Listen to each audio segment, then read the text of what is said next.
Shalom, shalom, shalom, Israel. Happy Sabbath, shalom. First off, giving all honor and praises to the Most High and His Son, Yahushua.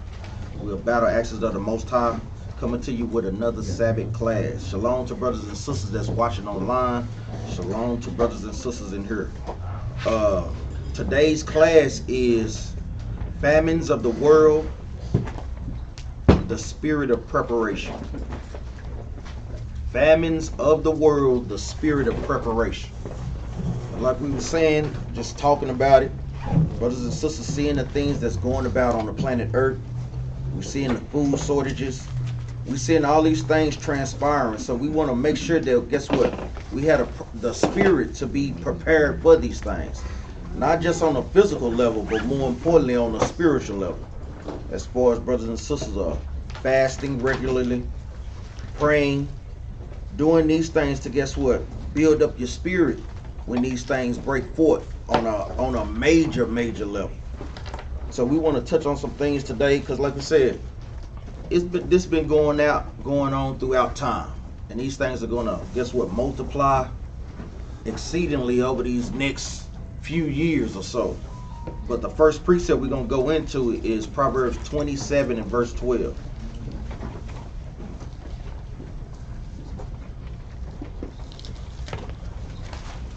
27 and verse 12.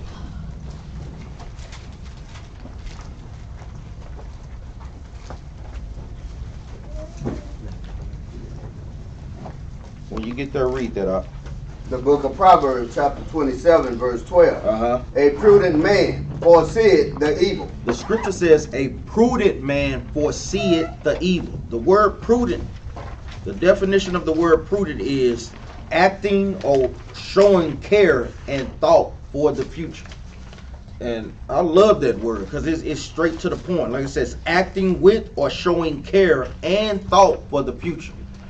So a prudent man, when you're going through the scriptures, you're going to be able to do what? Foresee the evil before it even comes. That's why the Most High God has given us the upper hand. That's why it's so important to do what? Stay in your Bible, stay reading. Guess what? Stay keeping the commandments. So guess what? You can see these things before they come. That's what we teach brothers and sisters in here. Being prudent comes in many aspects. Being able to see, being prudent and seeing brothers and spirits that they're working in. Being able to see certain situations so that they don't come up. And guess what? Make the proper preparations. Read that again from the top up. A prudent man foreseeth the evil. Just like with the famines and so forth. When we constantly read from Genesis to Revelation, you constantly seeing what? The Most High God plaguing the earth with famines. Read on. And hide it himself. And hide it himself. Meaning what? You see the evil that's about to come, you make the proper preparations, and then you're saved from that particular type of evil. Whether it may be famine, whether it may be bodily harm, whether it may be, guess what, spiritual harm.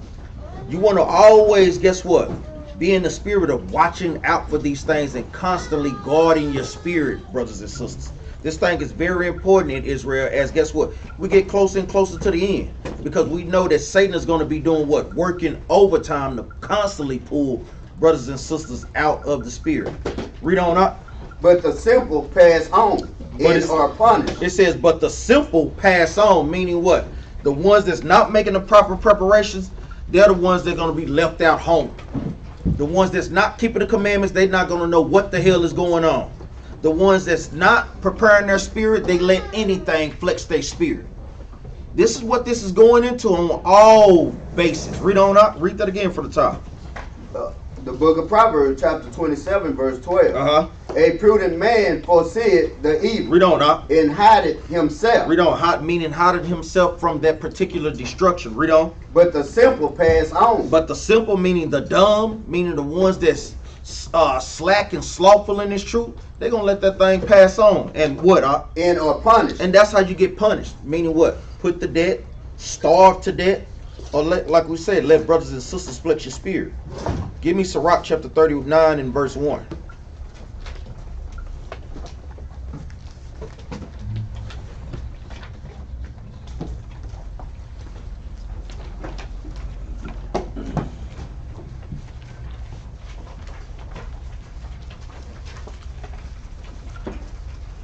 book of Sirach, chapter 39, verse 1.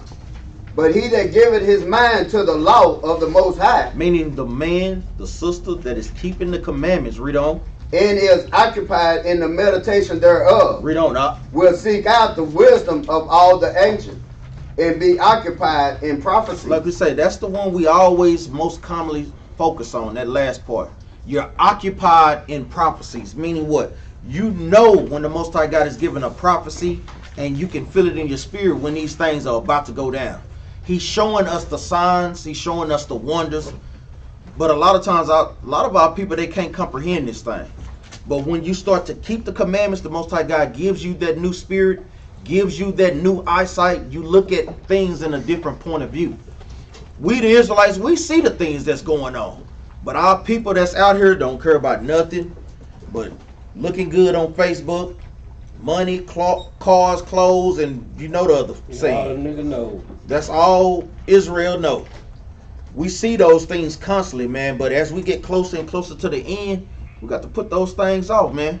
These things are not going to get us to the kingdom. Read that again from the top, Op.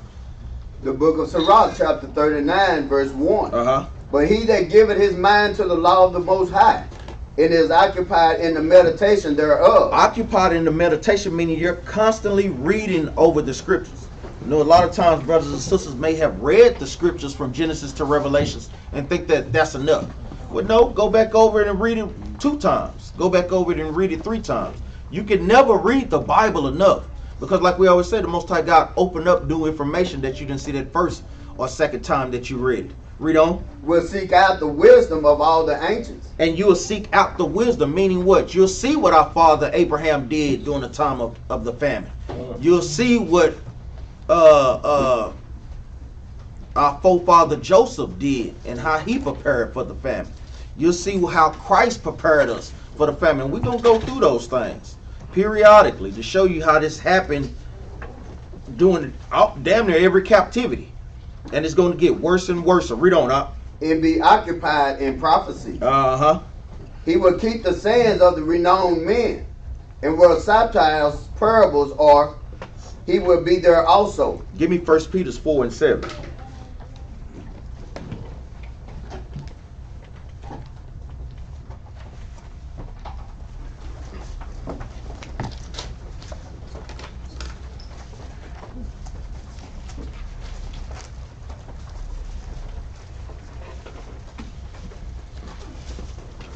The book of 1 Peter chapter 4 verse 7. But the end of all things is at hand. Read that again, Op. But the end of all things is at hand. That's a very heavy scripture. You know, a lot of times we read these words, but guess what? These things are actually coming to pass. A lot of times brothers and sisters don't actually know. Even in the truth, we don't know that, guess what? The end, brothers and sisters, it's at hand, man. I'm talking about it's right at our doorstep, man. It's at hand. A lot of times brothers and sisters want all hell to break loose just all at once. It's not going to happen like that. These things are going to periodically drip, drip, drip until, guess what? It builds all the way up. Just like how he compares it to a woman in giving birth in her 9th month. So guess what? A lot of times when people seeing all hell break loose all at once, then they want to make the preparations. But the Most High God, he's slick, and guess what? He's going to catch our people off guard. They want to try to keep the commandments at the end when Christ come back. It's not going down like that. We want to always make sure that we're showing ourselves a pattern of good works. Even right now. Read that again from the top. Right? The book of 1 Peter chapter 4 verse 7. But the end of all things is at hand. The end of all things is at hand, because our people go about their merry way. Get into it with brothers and sisters on Facebook. You worried about what's coming out. The clothes, cars, money, doing this, looking good and so forth. It's nothing to keep yourself kept up, but that shouldn't be your main point every single time. Like, that's a spirit of materialistic things and so forth. We're not to be like that. The Most High God commands us that we make preparations. Read on now. Be ye therefore sober, and watch unto prayer. It says, be ye therefore sober, meaning what? Spiritually sober and also physically sober. not want to be the one that's drunk all the time, smoking weed, doing any type of drugs, not going from doctrine to doctrine, from philosophy to philosophy. Guess what? You want to stay on a straight and narrow path, because when brothers and sisters love to go here and go there, you can get easily tossed to and fro. Easily. Give me that in Sirach chapter 5 verse 15.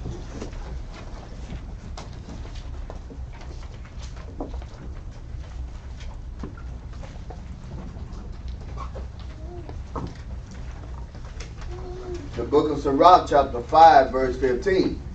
Be not ignorant of anything in a great matter or a small. Jump up to verse 9. The book of Sirach chapter 5 verse 9. Winnow, not with every wind. Winnow. Shalaka.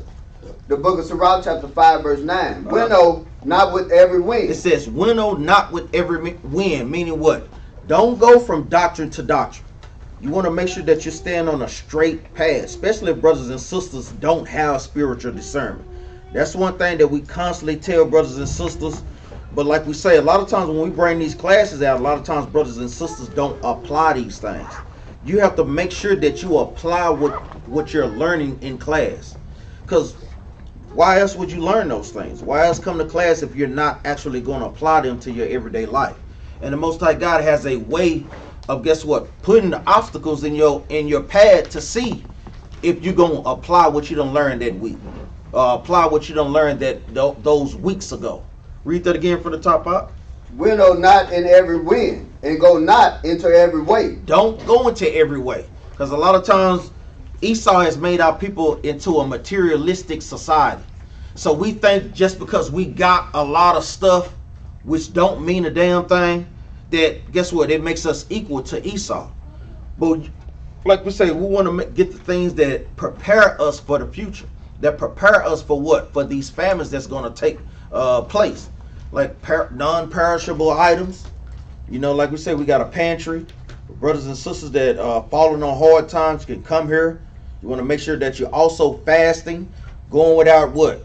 A day or two without eating. So that'll prepare you as well, not only physically, but also, more importantly, like we say, spiritually. You got something? Read on up.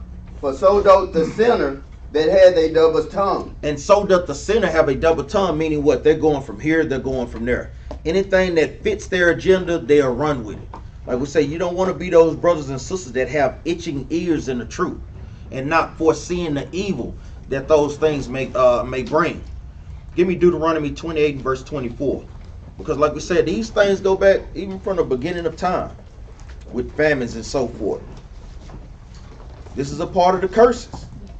You know, this was a curse that we had to go through for what? Breaking God's commandments. Now we got famines. The Most High God is not making the land plenteous. Brothers and sisters, guess what? They may have farms and so forth, but what? If the Most High God don't want that grass to grow, guess what, y'all? Your animals can starve out. So if he want a famine to come and hit any particular people or any particular nation, guess what? That thing is going to take place, man. Whether we like it or not. You get that, read that out. The book of Deuteronomy chapter 28 verse 24. The Lord shall make the rain of thy land powder and dust. Read that again, out. The Lord shall make the rain of thy land powder and dust. Because like we was going over with the brothers, the Most High God is the one that's controlling the weather. So the Most High God can bless your land to have plenty of rain, or guess what? He can cause it to dry up. Read that again, out. The Lord shall make the rain of thy land powder and dust. He said, the Lord shall make the rain of thy land powder and dust. Meaning what? He can dry those things up to where the animals can starve out, that we can have droughts, that we can have famines. Then a lot of times those things lead to pestilence. We already seeing what he's doing right now by ravaging the earth with this pestilence. You know, we seeing these things. And guess what? We have to make the proper preparations, man. There's no way around that thing. Read on. From heaven shall it come down upon thee, until thou be destroyed. Meaning what? The Most High God can literally dry these things up. So we don't have any rain to be able to plant seeds, to be able to plant crops, to be able to, guess what? Reap the benefits off those things. Give me a precept. Give me Psalms chapter 107 verse 33. So this was a part of the curses. Each time we break the commandments of the Most High God, these curses apply. And these curses, when brothers and sisters really diligently go through these things, man, these things ain't no joke, man. It covers us on all corners. Our food, our clothing, the way we deal with one another, and how the other nations deal with us. So we don't have no protection, we don't have no food, we don't have no land, we don't have none of the things that we need to properly survive. That's why we out here wanting things now. When you get that, read that out. The book of Psalms, chapter 107, verse 33. He turneth rivers into a wilderness. Read that again, out. He turneth rivers into a wilderness. Prime example, like we go over all the time, like how he's drying up the Euphrates River. The Most High God is literally drying that thing up to, guess what? Make the preparations for World War III. So China can just roll on through with their tanks, with their armies. The kings from the East Indians, Iran, Iraq, because the Euphrates River run from the top of Syria all the way down to the Persian Gulf. That's just a bridge for them just to easily cross over. You got some up? Read that again from the top. The book of Psalms, chapter 107, verse 33. He turned rivers into the wilderness. He turned rivers into wilderness, meaning what? On a physical level, but also, like we always say, the scriptures are double fold. And he's also turning us into a wilderness. Meaning what? Taking the wisdom, knowledge, and understanding from us. That's why people are out here in the congregation of the dead, not knowing who they are, not knowing how to properly handle situations when they get into it with one another. It's so easy for our people to kill one another because guess what? We don't have that river of knowledge flowing through us to go to the scriptures. We just got that wilderness mentality. Animal instincts just to kill for self-preservation. We ain't supposed to be dealing like that once we wake up and repent and come back to these laws, statutes, and commandments. But you have brothers and sisters that's in the truth that's still dealing that type of manner, man. Hey, that's not going to be a good look. Like we always say, just imagine you dealing in that spirit when Christ come back. Boy, read that again from the top. Verse 33 from the top. He turneth rivers into a wilderness. In the water springs into dry land. Into dry ground. It said, and the water springs unto dry ground. Read on. A fruitful land into barrenness. A fruitful land into barrenness. We see what he did with the Garden of Eden, which is the land of Israel. Let's prove that right quick. Give me Isaiah. Isaiah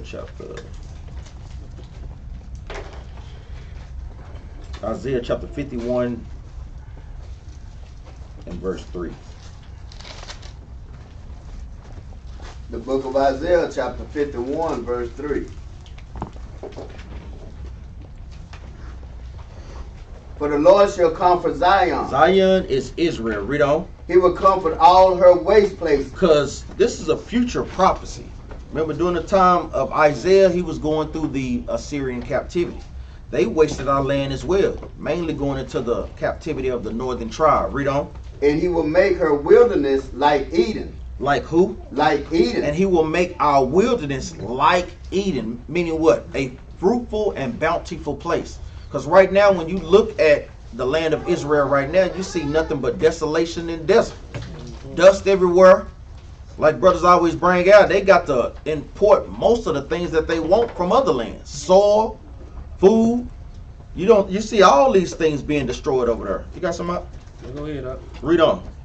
And her desert like the garden of the Lord. Read on, up. Joy and gladness shall be found therein. That's when we get back to our land. That's when joy and gladness. And that's something that brothers and sisters got to constantly be praying for, got to constantly be fasting for, constantly staying in the spirit for. Read on. Thanksgiving and the voice of melody. Guess what? That's when we're going to have real crunk celebrations, man, during these times. I want to pull this video real quick. While he putting that video up, everybody, let's go to Numbers chapter 20 right quick. You got the TV on. Numbers chapter 20. Start at verse 1.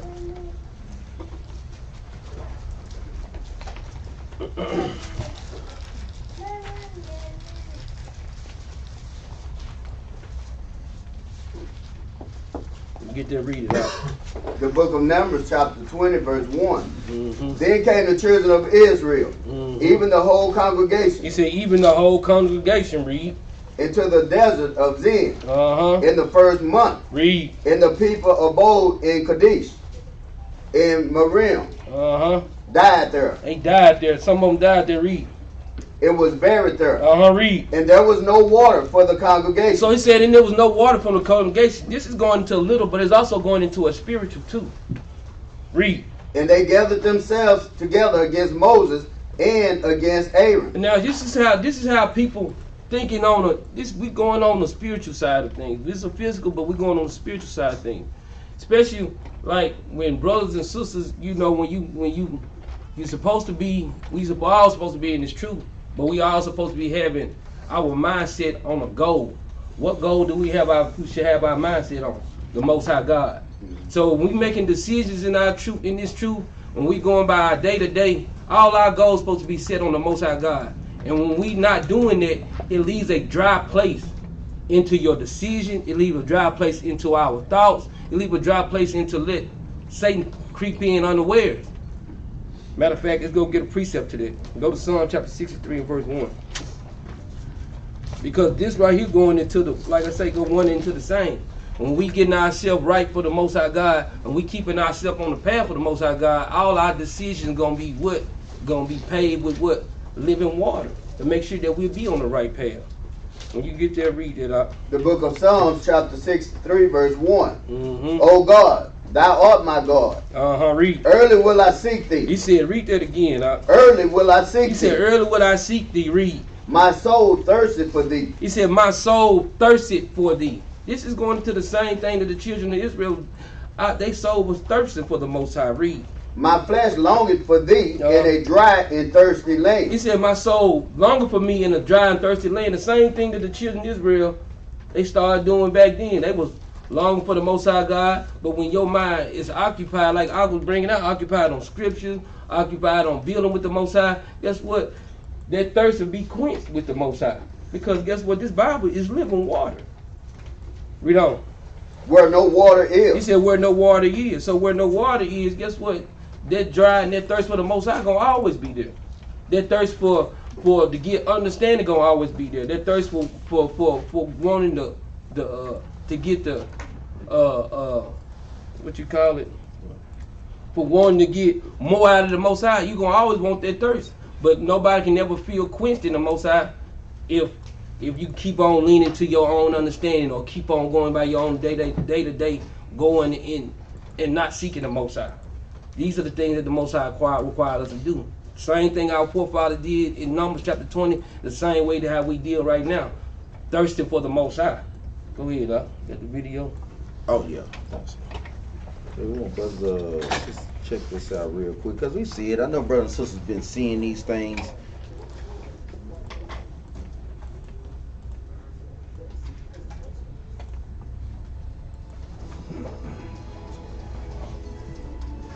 So you even see I know brothers and sisters, like we say, if they're watching, you're seeing these tankers that's on the East Coast, that's on the West Coast of California that ain't boarded, looking for a trade, looking for food and so forth. The chain crisis is threatening to derail the world's economic recovery from the pandemic. New smartphones, toys, clothes, and even Christmas turkeys are among many items not reaching consumers.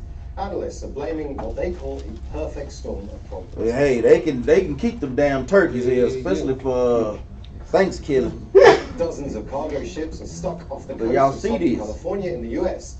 They're waiting to unload containers at ports in Los Angeles and Long Beach that handle... It says that they're waiting to unload these things. So we know ultimately Esau is control of the trade. He dictates and set the prices, dictates and sets whether or not to unload, to load those tankers. So brothers and sisters, we seeing what's going on, and it happened even during the heaviest times of the pandemic. Almost half of America's imports.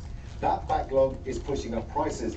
Shops are warning of empty shelves ahead of Thanksgiving and Christmas. US President Joe Biden says the ports will now work 24 hours a day, 7 days a week. Delivery companies and major retailers are also working overtime.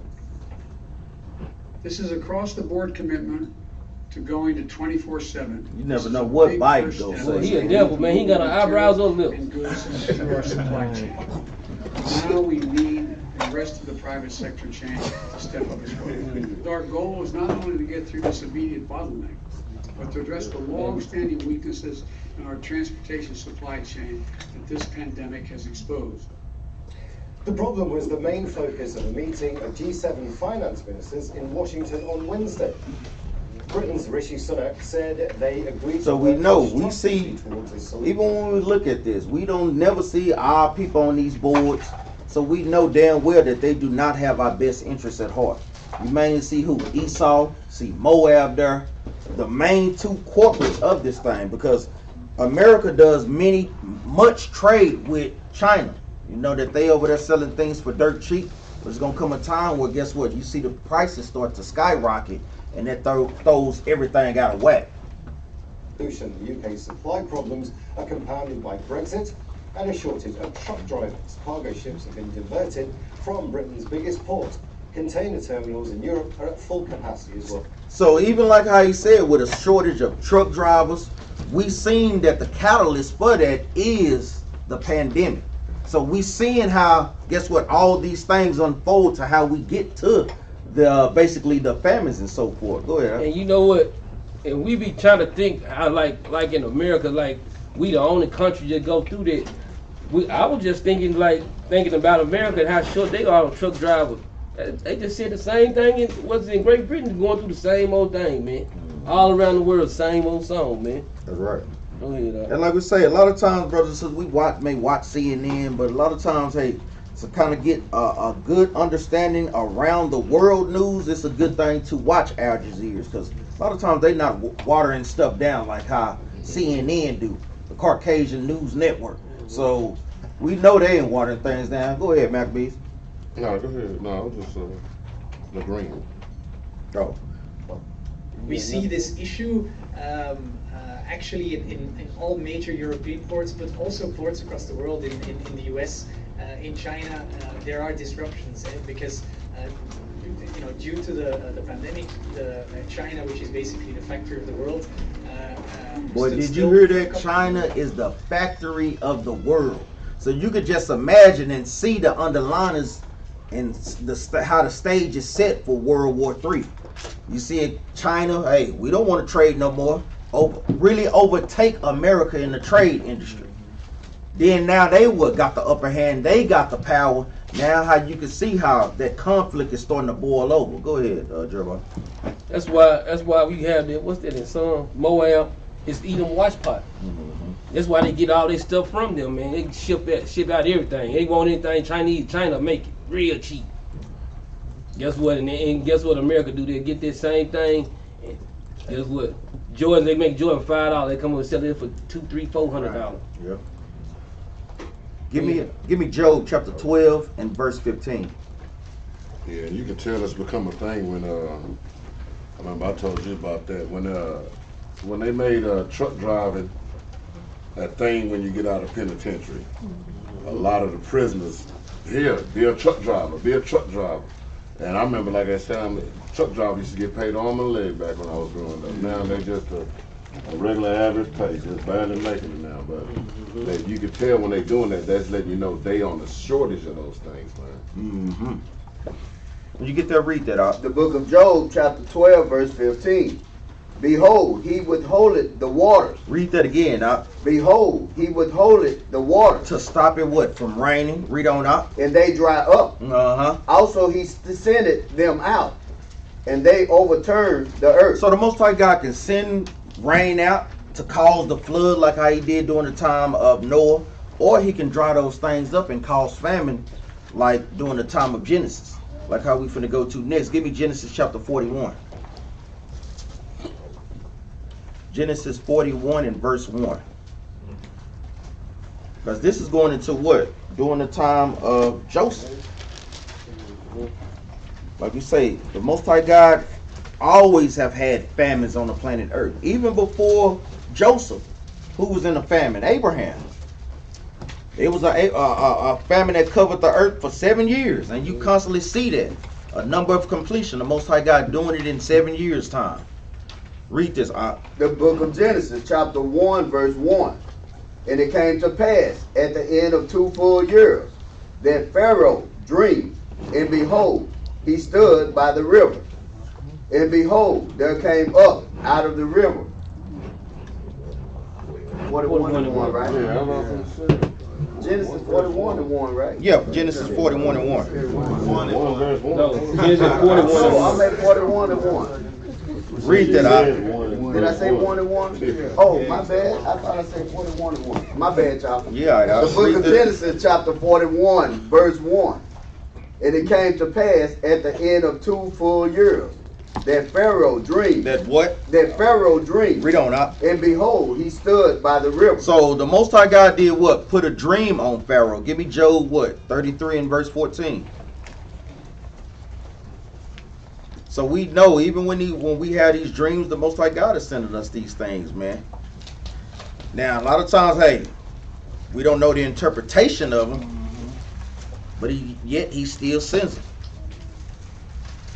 You get that? Read that out. The book of Job, chapter 33, verse 14. For God speaketh once, yea, twice, yet man perceiveth it not. Because you may see these things, like we say, I know even a few years ago, someone just saying buy water. Just buy water. Even like a few years even before he got to the truth, someone was telling him what? Read the book of Deuteronomy.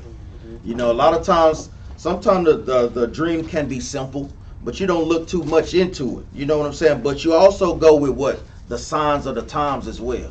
We seeing the times, we seeing that guess what? We need water. We seeing that we need food. That's why we have refrigerators. That's why we have the deep freezers to stock up on these things just in case hard times hit us. Read on. Verse 15. In a dream. In a what? In a dream. Read on. In a vision of the night. Read on. When deep sleep falleth upon men, and slumbereth upon the bed. Read on. Then he openeth the ears of men. Read on. And sealeth their instruction. Read on. That he may withdraw man from his purpose, and hide pride from man. That he may withdraw man from his purpose. Because a lot of times we think that we run stuff. No, the Most High God is dictating everything. That's what is going into what? Predestination. All these things were predetermined before we was even born. Before he even made the earth.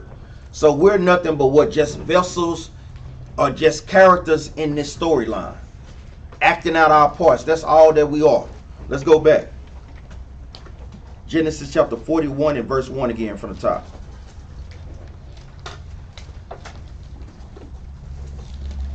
The book of Genesis chapter 41 verse 1. And it came to pass at the end of 2 full years that Pharaoh dreamed, and behold, he stood by the river.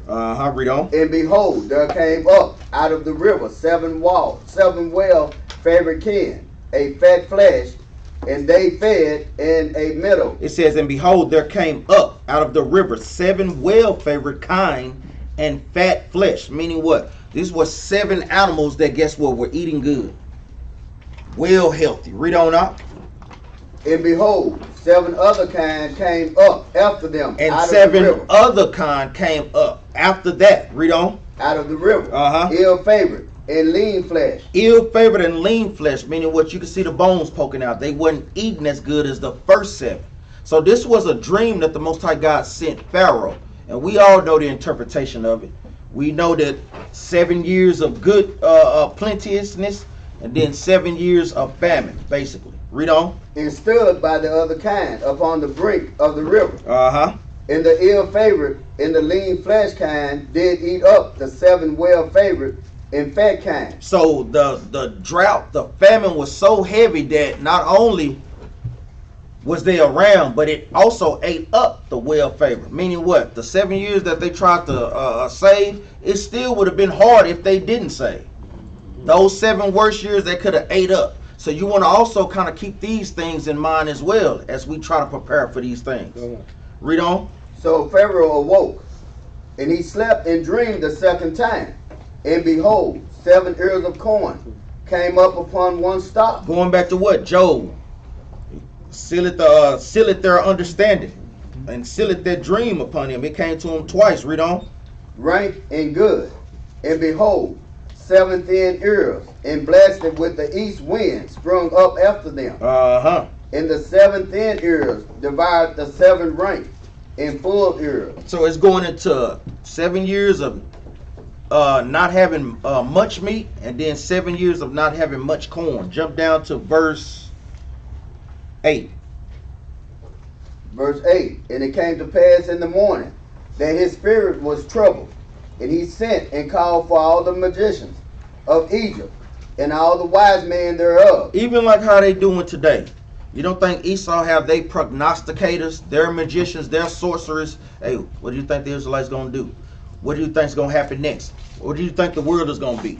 But a lot of times, like we say, all they doing is just watching brothers and sisters, brothers' classes, Israelite classes, to see what's transpiring in the world. You don't think that they don't see what's going on? A lot of times they're at the forefront of those things, man. Stopping things from coming in, entering and going out of the country. Read on up. And all the wise men thereof. And Pharaoh told them his dream, but there was none that could interpret them unto Pharaoh. None of their wise men could interpret this dream for Pharaoh. Jump down to verse 12. Verse 12. And there was there with us a young man, a Hebrew servant. A what? A Hebrew servant to the captain of the guard. Read on up. And we told him, and he interpreted to us our dream. Read on. To each man according to his dream he did interpret. Because the Most High God gave what? Joseph favor to give him the knowledge, wisdom, and understanding to be able to interpret dreams. Read on. And it came to pass, as he interpreted to us, so it was. Me he restored unto mine office, and he hanged. Going into the brothers that he was dealing with in the baker. That's right. The first being the vessel too. Yeah. Jump down to verse 16. Verse 16. And Joseph answered Pharaoh, saying, It is not in me. God shall give Pharaoh an answer of peace. It said, is it not in him? Meaning what? He's giving all honor and praises to the Most High God. That's something that we got to constantly do when we in this walk, because guess what? He's given us foreknowledge. He's giving us the understanding of the scriptures. He's breaking down these things, allowing us to. And guess what? He's been having us able to make the proper preparations, so we're not caught out without a covering, without protection, without a hedge. Read on. Verse 17. And Pharaoh said unto Joseph, In my dream, behold, I stood upon the bank of the river. And behold, there came up out of the river 7 kin, fat flesh and well favored, and they fed in a meadow. Read on. And behold, 7 other kin came up after them, poor and very ill favored and lean flesh. Read on. Such as I never saw in all the land of Egypt for badness. And the lean and the ill favored kin did eat up the first 7 fat kin.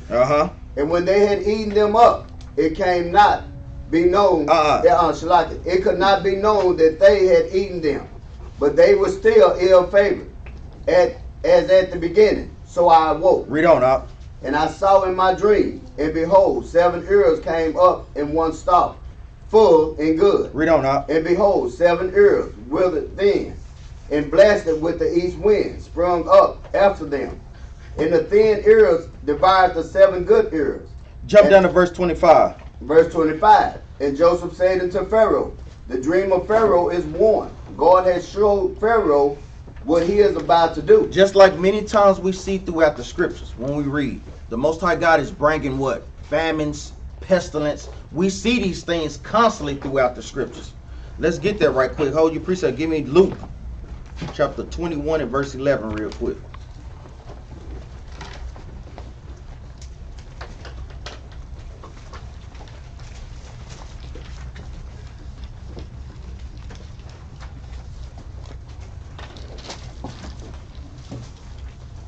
The book of Luke, chapter 21, verse 11.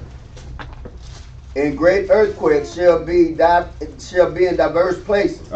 In famine. And what? In famine. It says, and great earthquakes shall be in diverse places, and famines. This is Christ doing what? Giving a prophecy that was going to befall Israel in 70 AD. Meaning what? They were going to be surrounded. They were going to have their water supply cut off, and they was going to have their food supply cut off. Read on up. In pestilence. in fearful sights and great signs shall there be from heaven. And shall there be from heaven. And we're seeing these things right now. Even with seeing this, like we say, knowledge is increased, brothers and sisters, man. So it's no way that we should be caught off guard. We seeing these things with the tankers. We seeing these things with what? We already seen the pestilence come about. And we seeing that, guess what? That's the trickle down effect. Now, next thing you know, they'll eventually start coming at Israelites. But brothers and sisters got to be strong in the faith in this thing. You got something? Read on. Verse 12. But now, is that it on that? Now, let's go back.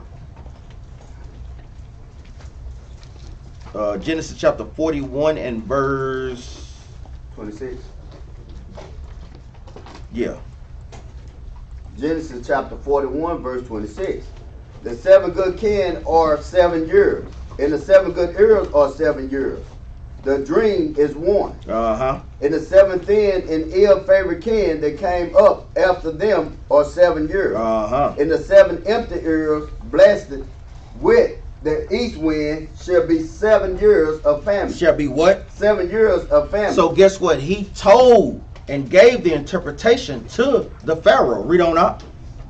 Verse 28. This is the thing which I have spoken unto Pharaoh. What God is about to do, he show it unto Pharaoh. It says, what God is about to do, he show it unto Pharaoh. Meaning what? He's showing it unto us right now, what he is about to do. What he is doing right now. Whether or not brothers and sisters believe that thing, that's a total different story. But you can see on how he's doing with Rome. You see that thing, man. You literally are living in that time, what Christ was talking about and speaking about also. Read on up.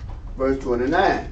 Behold, there come 7 years of great plenty throughout all the land of Egypt. So even like how we bring it up to today, brothers and sisters that have the opportunity, that have pretty good jobs, what should you be doing? Making the proper preparations.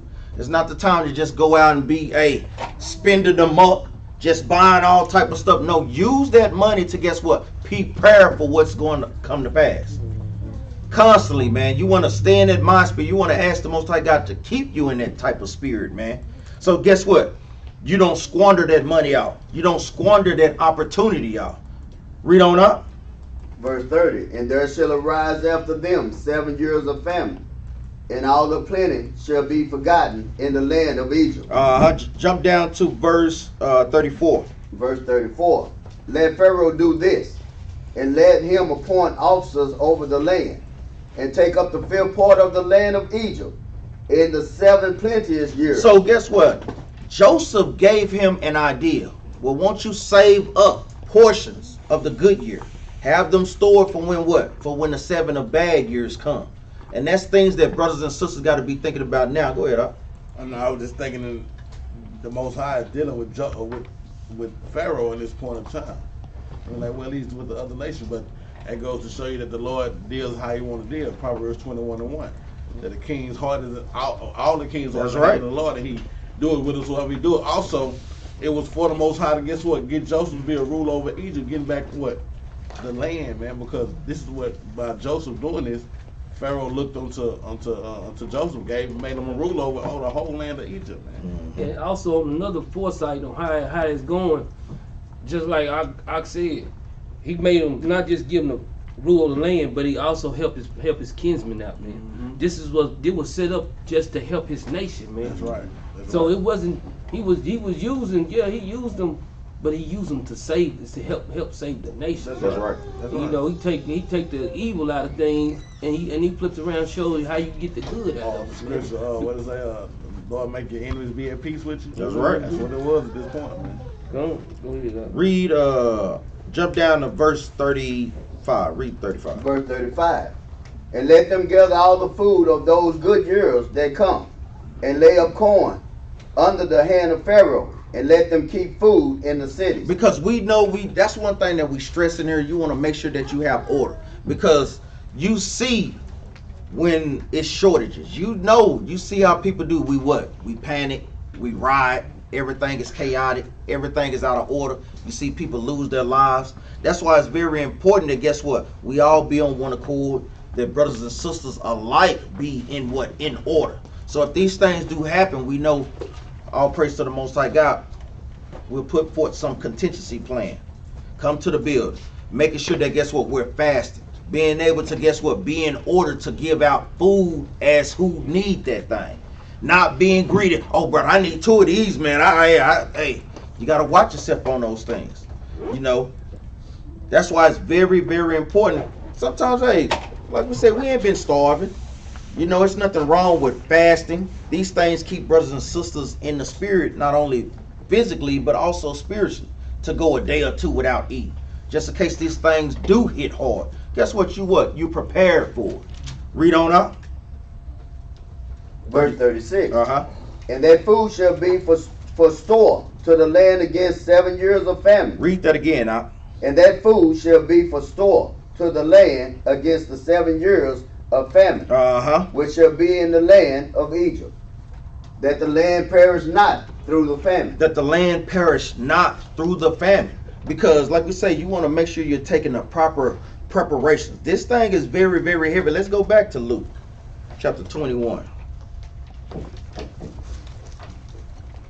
Because we see that it happened during the time of Egypt. There's many other places that it happened during the time of Elisha. It happened many times throughout the scriptures. But we constantly see through the scriptures if what? Our people were diligently trying to keep the commandments, repented in the proper way, fasted, that the Most High God had that thing pass over his righteous. And that's something that we've got to constantly pray for right now. Start up at verse 10. The book of Luke, chapter 21, verse 10. Now start up at verse 8. The book of Luke, chapter 21, verse 8. Uh-huh. And he said, Take heed that ye be not deceived, for many shall come in my name, saying, I am Christ. He is what? I am Christ. Christ is telling them, don't be deceived. Make sure you, guess what, go through the scriptures diligently, have a good understanding of these things, watching on TV, watching in the Word. Read on. In the time draweth near, go ye not therefore after them. Read on out. But when ye shall hear of wars and commotion. Guess what? We're in that time right now. We're constantly hearing of wars. We're constantly hearing of commotion. You're seeing China. You're seeing Russia. They're not liking how America is dealing. You got Syria. You got East India. A lot of these countries are not liking what America is doing. You see them separating from what? In the EU. You see with the Brexit. You're seeing how the Most High God is starting to unravel that European Union. You're seeing these things unravel. Read on. But when ye hear of wars and commotions, be not terrified. Don't be terrified, brothers and sisters. Because guess what? This is also a glorious thing because what? We know that salvation ain't too far off. We know we ain't got long, Jack. We know that thing is right around the corner. That's why he's telling us, don't be troubled for these things, man. Because guess what? They must and they got to come to pass. There's no way around that thing, man. Read on. For these things must first come to pass, but the end is not by and by. Uh-huh. Then said he unto them, Nation shall arise against nation. It says, nation shall rise against nation. Read on. And kingdom against kingdom. Read on up. And great earthquakes shall be in diverse places. And we're seeing earthquakes in diverse places. Read on. In famine, in pestilence. We're seeing famines. We're seeing pestilence. Read on. In fearful sights, and great signs shall there be You from seeing heaven. what? More and more chariots on the scene. Those are fearful sights. We seeing these things, and it's putting fear in brothers and sisters' spirits out here, man. Read on. But before all these, they shall lay their hands on you and persecute you. It says, but before all these, they shall lay their hands on you and persecute you. We ain't all the way in that part yet. To a degree, we are. We see some brothers that have contacts, you know, it done look physical and so forth. But no, we talking about when they're literally trying to take us and kill us for teaching the word of the Most High God. That's literally families. That's why we tell brothers and sisters, watch out for these families, man. You can't push this truth on them, man. If they don't want to take it, leave it be. Because that'll be some of the same ones that, guess what, try to do something to you. No, not my baby. Man, you better stop playing, man. Give me that Matthew chapter 10, verse 34.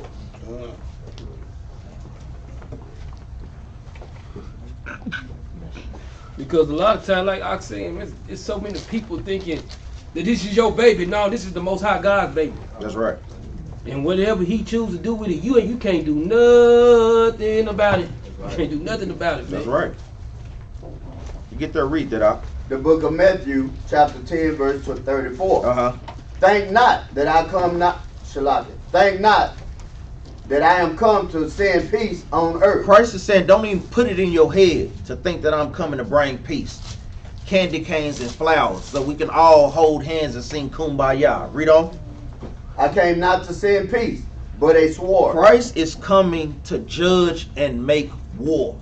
A lot of times, like we say, our people got SIBO in their mind, and they can't shake that thing, man. Thinking you can do whatever and be however, and thinking you're going to make it to the kingdom of heaven. Read on, Doc. For I am come to set a man at variance against his father. So he's come to set division. A man against his father, read on. And the daughter against her mother. And the daughter against her mother. That's why you have these little confrontations about the scriptures. But the Most High God tells us on how to what? Maneuver through those things. Titus 3:10. Go to them 2 or 3 times. If you do that, I guarantee after 3 or so times, they will start to hate you. Stop doing it. Because there'll be some of the ones that's, guess what, plotting on you when all hell breaks loose. They the ones right there, just like that spirit of Judas. There he is right there. That's him right there. Even how Peter did, got weak in the spirit. And did what? Gave Christ up. Denied him 3 times. Denied him 3 times. So don't think that, guess what, your baby can't do that, or your mama can't do that. Guess what, if Peter that walked with Christ did it, guess what? Anybody is liable for that type of spirit, man. I'm talking about the head disciple. This was, man, Peter and Christ, they were best friends, man. He chose Peter over all the 12 disciples, man, to lead the charge, man, after he was gone, man. And brothers and sisters got to get that in their mind. Look, if you think you got more understanding than the scriptures than they got, try it. Yeah. You got to leave mama alone. You got to leave sister alone. Guess what? They will come back to you. Right. Let them come back to you. Right. But then when you see that spirit on them, they still try to take over again. Hey, pull back again. You can't save them. If Noah, Daniel, if they couldn't do it, guess what? You can't do it either. That's what a lot of people got to get out their mind too. That I can do it. I can save them. I know I can. I know them. First of all, we ain't saved. It's the Most High God, man. And we got to go with the Spirit. That's why you got to let the Spirit lead you, man, in certain situations. Especially in these situations with family, man. You know what I'm saying? I don't even, like I said, for real, I don't even deal with my brother, talk to him about the Bible no more. After that, you don't want to hear it 2 or 3 times like you say. And they gonna let you know. Oh, come on, can we not talk about that yet? We sure don't have to. But I'm gonna get out of here. I'm gonna holler at y'all later. You know what I'm saying? You gotta understand that you can't do it. The scriptures can. That's right. But you have to do it in order as well. That's right. Because the Most High God got to lead you. He said first thing you got to do is what? In Ezekiel 3:1 is eat the roll. That's right. He said eat the whole roll. So first you got to gird up yourself to be ready to answer all questions. That's right. Because as soon as you're not able to answer one question, or you get tied up in front of somebody who got think they got a little knowledge, oh, it's over. They don't know what they're talking about. We can get them. We can get them. That's right. So it's everything you got to do in order, and it starts out with what? Listening from the guys in line of the Most High God. He said he came to set peace, but you don't hear it 2 or 3 times when they say shake the dust. That's right. Or in Sirach, observe the time. That's right. Yeah, man, come on, we got to do that. It's like they say, you want the harsh truth? That's the harsh truth. It ain't even harsh. It's the truth. It's what it is, man. That's right. Read on out. And the daughter-in-law against her mother-in-law. So it's gonna be division when it comes to the truth of the Bible. Constantly, man. Brothers and sisters also have to what? Prepare their spirit for that thing, man. Mm-hmm. Sometimes you got those spirits that's trying to pull you over to the dark side, man. Constantly, man. You have to beware of those things, man, and watch out for these the trickery that even our own family pulled, man. That's right. Read on. Verse 36. And a man's foes shall be they of his own household. And it says, and a man's foes, meaning your enemies, are gonna be the ones that's in your household. Husband and wife, brother and sister, father and mother, sister and daughter. Read on. He that loveth father or mother more than me is not worthy of me. So if you putting your son above the Most High God, guess what? You're not worthy of the Most High God. You're putting your daughter, your family, wives, putting her all in any case. Guess what? You're not worthy of the Most High. Read on. And he that loveth son or daughter more than me is not worthy of me. Go ahead, huh? And guess what? It's a precept that we've been pulling out for the longest. And we're going to pull it out again today. Ezekiel chapter 14, man. We got to constantly keep homing on this because a lot of times we want brothers and sisters to understand this ain't the time for that, man. Girt your loins up, guess what? Like I say, if it's any kind of way that they can catch you up in any detail, oh, we got them. No, you don't. You ain't got nobody. You ain't winning because guess what? When I bring it, thus said the Lord, a lot of times they bring it, thus say themselves. They'll be talking like a mug. But they don't say that. Well, brother, you read it and see what it say. And it still say the same thing. It don't change, man. Ezekiel chapter 14, start at verse 19. The book of Ezekiel chapter 14 verse 19. Or if I send a pestilence into that land and pour out my fury upon it in the blood. Read. In blood. To cut off from it man and beast. So the Lord said, if I send a pestilence into the land and pour out my fury upon it in blood, he talking about this is in blood. Read. Though Noah, Daniel, and Job were in it. He said, though Noah, Daniel, and Job was in this. Read. As I live, said the Lord God. He said, as I live, said the Lord God. Read. They should deliver neither son nor daughter. He said they can't deliver neither son nor daughter. Read. They shall but deliver their own soul. Hold on, stop right there. He said they shall but deliver their own souls by what? By their righteousness. By their righteousness. By them keeping the laws. That's the only soul they can save, man. Is their own. By their righteousness, man. Something that we got to get in our mind. Mama, daddy, brother, daughter, son, they don't get it. Hey, I tried to show you. You didn't want to know. Guess what? You think brothers ain't been battling their mamas and grandmamas and aunties and uncles up in this mud? For years. For years. Guess what? I just think about yesterday. Mama called, stayed on the phone with her 2 hours going through the scripture with her. She didn't want to hear none of that stuff at first, but she sees so much stuff going on in the world, she got to listen to something. Right. Guess what? The Most High God, the one that bring the increase. You can't bring a damn thing, man. It's like I say, you see all this stuff going on in the world. You look at how it is going. Get another precept. So Go ahead, finish that at 21. Come on in. Verse 21. Mm-hmm. Verse 21. For thus saith the Lord God, how much more when I send my four sword judgments upon Jerusalem. What? My four sword judgments upon Jerusalem. The sword and the famine, and the noisome beast, and the pestilence, to cut off from it man and beast. See, the Most High sending these things out, we be trying to get him in his way. When he's the one doing these things, we want to jump in. He said, man, I'm doing this to cut man off from beast. I'm trying to separate things. And here we are. Now, hold on, don't leave him. No, Most High said, you dealing with a beast. I'm getting rid of that. And we always trying to jump in and think we gonna help and we gonna do the saving. The Most High said, I'm doing all this. That's right, because the wheat and the tares, and then we're gonna grow together. So when you actually trying to step in from the Most High, man, and trying to take away what he's trying to give you. See, we don't understand doors that are open for us that we thought that he closed. That's a door he's trying to open for you. But you don't understand it. Your spirit, like you say, get your spirit. Raising up in your spirit, man. Get into the scriptures each and every day so that you can understand what's going on. Like he says, the Most High doing that though. Let's go back to Luke chapter 21 and verse 12.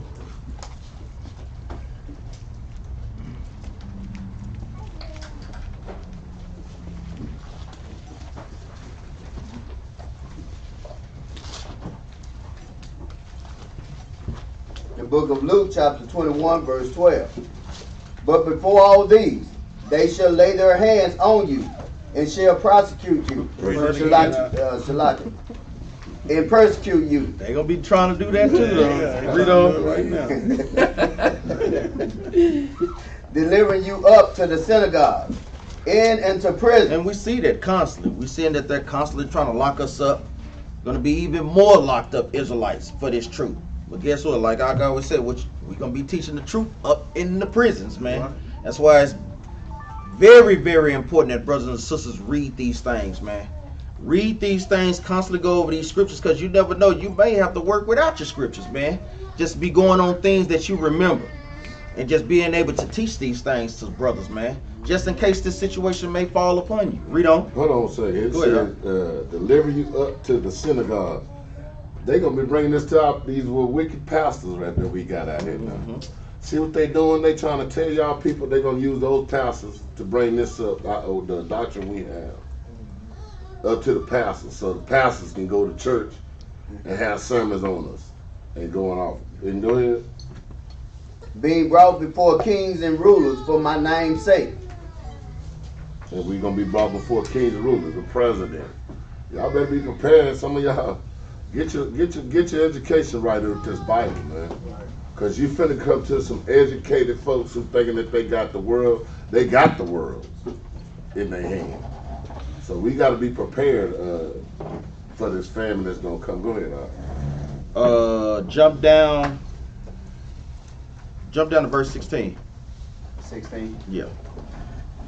Verse 16. And ye shall be betrayed both by parents and brethren, and kinfolks and friends. And so some of you, who talk like that, man? And kinfolks. Brothers have to just learn to start to listen to the wordplay that they give. They're talking just like how we talk today in kinfolks. You don't hear Esau saying no kin. He sound retarded saying it, man. Read that again, huh? Verse 16 from the top. And ye shall be betrayed both by parents and brethren, and kinsfolks and friends. And some of you shall they cause to be put to death. And some of you shall they cause to be put to death. This thing is going to happen when things start to really hit the fan. Famines. Like I say, ain't no food. Go ahead, huh? It's going to be some of y'all mamas that telling, they over there, them the ones that be them over there keeping the commandments. They always trying to bring it to me. It's going to be your friends telling on you. Snitches get stitches. They're going to be snitching like a song gun, boy. All they going to do, all Esau got to do is give them a cigarette. Hey, they ain't going to even need a cigarette at that time there. I do it without the cigarette. And they going to tell. They going to be just telling. Yeah, I seen him. He was over there. They be on the street. They go down to, they on Lamar and such and such. They normally get there about, they gonna tell everything. Yeah, y'all the ones. That's them. Yeah, it's the one with the curtains on their shirt. That's all of them. That's them right there. That's them. And honestly, man, you see it right now, because when you do look at verse 48, guess what? When somebody get on or they doing good, and then you come to find out that who did kill them. It was his own friend, it was his own partner, it was his own brother. Because they seen you doing better in the situation that they wasn't doing in. Same situation with the scriptures. When they see you living your best life with the Most High God, with the law, statutes, and the commandments, they don't like that, man. They don't like to see you happy each and every day with a smile on your face. They definitely don't like to see you overcome evil with good. What? That brother ain't mad, that sister ain't mad. They smiling. There's stuff going on out here and they happy. They not liking it right now, man. So it's good. It's you see it right now. But like I said, we're going into the world versus going into this famine with the Bible and the word, the truth, man. It's going to happen. We see it. Well, like I said, man, we sitting on high places, man, by keeping the commandment. You know, I get looking at us like, who is that nigga on that name? Yeah. That's how they looking. Yeah. Because guess what, man? When you let your light shine, guess what, man? I don't give a damn who in dark. They gonna see like, dang, what it is that, but the dark can't comprehend it, man. But the ones that have the eye to see and the ears to hear, those are the ones that's gonna be able to comprehend and understand it, man. And that's what they're gonna do. They're gonna be coming right door to door. Police, you keeping the commandment? No, that's my brother. That's my brother. They say he look like me. That ain't me. I don't keep no commandment. Look at his shirt. In fact, I got a Christmas tree sitting up in here right now. I had a long lost twin, y'all know. And we laugh, but hey, that's something that's serious, man. That thing is serious. That thing can happen to brothers, man. That's what we say. Guard your spirit, sisters as well. You can get weak in the spirit, but that's where prayer fasting comes in, man. Come. You got to think to yourself, when the last time you done fasted? When the last time you done really threw up prayers for your God, man? Fasting for the nation. That's why I love the thing that the captains had instilled. You know, fasting on Tuesday to Wednesday. You know, that's a very good thing, and we do need to fast more as a congregation. So the Most High God to hear more of us. You know what I'm saying? And give those blessings up and give us that hedge of protection. Jump down to verse 20, y'all. Verse 20. And when ye shall see Jerusalem compared with armies, then know that the desolation thereof is not. Now, what is this going into, brothers? 70. All praise, 70 AD. AD, thanks, read off. 65 AD to 70 AD, thanks. Because we want to be precise on it. Because like we said, for a number of years they did what?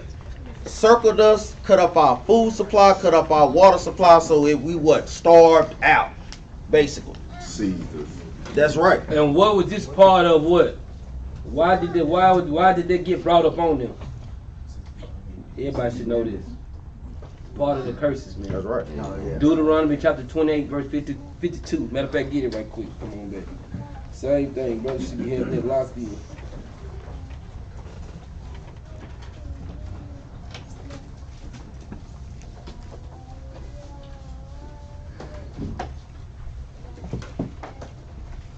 The book of Deuteronomy, chapter 28, verse 52.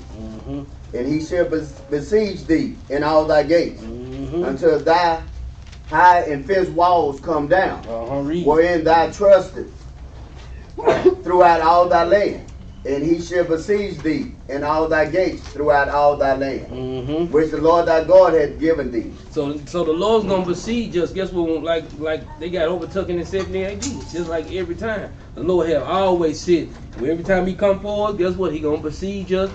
Guess what? Sometimes He had to starve us out. All kind of things that the Lord had to do. Yeah, He besieges us in our gates. That means in our protection. Yeah, I'm gonna knock down your protection. I'm gonna knock down your big tall walls that y'all got down. Cause I got to come get y'all, man, for y'all to understand this. This was part of the curses that happened to us, man. These are things that kept happening to us over and over and over again. Go ahead. Go back to Luke, God. Hello, and welcome to History. Even to give, like we say, we always want to put visuals with that. 70 CE, the future Roman Emperor Titus began the siege of Jerusalem, during which the Second Temple was burned and destroyed. The Roman... When was the first temple burned? Any brother know? Raise your hand. What you got? Daniel. Huh? Daniel. In the time of Daniel. What year? What captivity was Daniel in? Yeah, what captivity? What year? Yes, that was when the first temple was destroyed during the Babylonian times. This is the second time that they're going into. When was it rebuilt? The first time it was rebuilt. First time it was rebuilt. During the era of Ezra and Nehemiah. Yes. What captivity? Persia. Hold up. Say it again. Yes. You just had to say it differently. Because we hear a lot of answers. Brothers gotta make sure that y'all have this timeline down. Like we say, we know it may take some time, but like we say, the more studying you put in, the more you'll remember that. You have to remember those things, man. Because Christians will try to be slick and say, even when we go back to Deuteronomy 28, verse 51, oh, that only happened during the time of 586. They don't really want to remember 70 AD or each time that we break the law that occurs. Attack on Jerusalem came 4 years into the Jewish-Roman War, triggered by ethnic tensions between Romans and Jews in Hold up. Did y'all catch the wordplay? Triggered by ethnic. Romans and Jews. So they knew that the Jews are black. And they knew that the Romans are white. We got to catch the wordplay that Esau be trying to slick. Just say bye. The Great Revolt quickly spread throughout the province.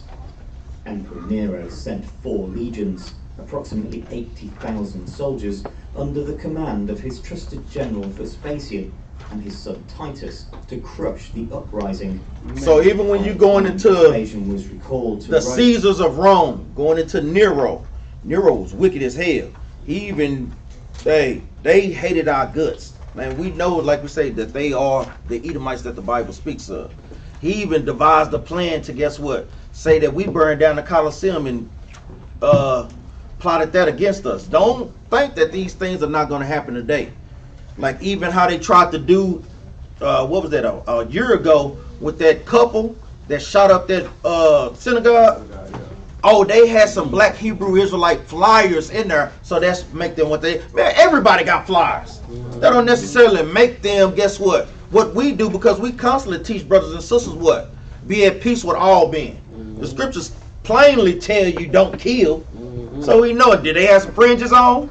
So don't think that they are not going to accuse us in some aspects as well too. Because you thinking, if you can walk downtown, you can see flyers. You might see a ISUPK fly over there. That's right. Nobody fly over there. Battle X fly over there. IUIC fly. These flies all around that mug just sitting on the ground, man. They be trying, like you say, they try to use anything. Here go something right here. No. Go ahead. In 69 CE to be appointed emperor, the Roman forces had driven most of the rebels back to the fortified city of Jerusalem. So this is where they had us surrounded. Titus moved to besiege the city in early 70, coinciding with Passover. Assisted by the experienced general and you see the time that they was trying to do it.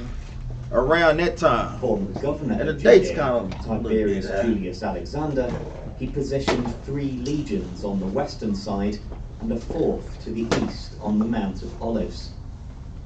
Jewish pilgrims were permitted to enter the city to celebrate Passover, but the Romans refused to allow them out again. And that's why Christ was telling them, warning them for the foreigners, for the strangers, don't come back into Jerusalem.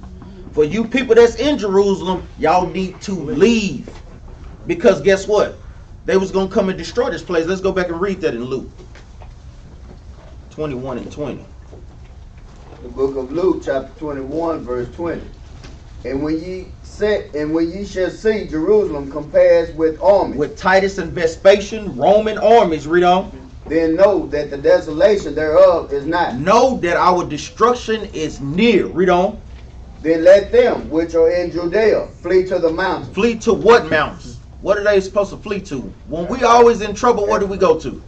Africa. To do what? Blend in amongst the other dark nations. Read on. I can imagine what it looked like. You had all these Hamites and 1 million white men come over the mountain. Over 1 million of this. Boy, they'd be like, what the? Man. There they go. For real. Niggas ain't know. Like I said, like they say that thing of white Christ floating around. There you go. They would easily pointed out Christ if he was a red man or a Edomite. Read on up. Then let them which are in Judea flee to the mountains. Flee to the mountains in Africa. Read on. And let them which are in the midst of it depart out. The people that's in there, hey, y'all need to leave. Christ was warning them. But then you had certain sects, the Zealots, the Sicaries. Guess what? They was trying to fight, but they lost. Read on. And let not them that are in the countries enter therein And the Israelite foreigners and strangers that live outside of Israel, don't come into Israel. Don't come up here to celebrate. You can't. Read on. For these be the days of vengeance. For these be the days of vengeance. Read on up. That all things which are written may be fulfilled. That the what? Curses should be poured out upon us. Let's go back to Deuteronomy 28. Jump up to verse 51.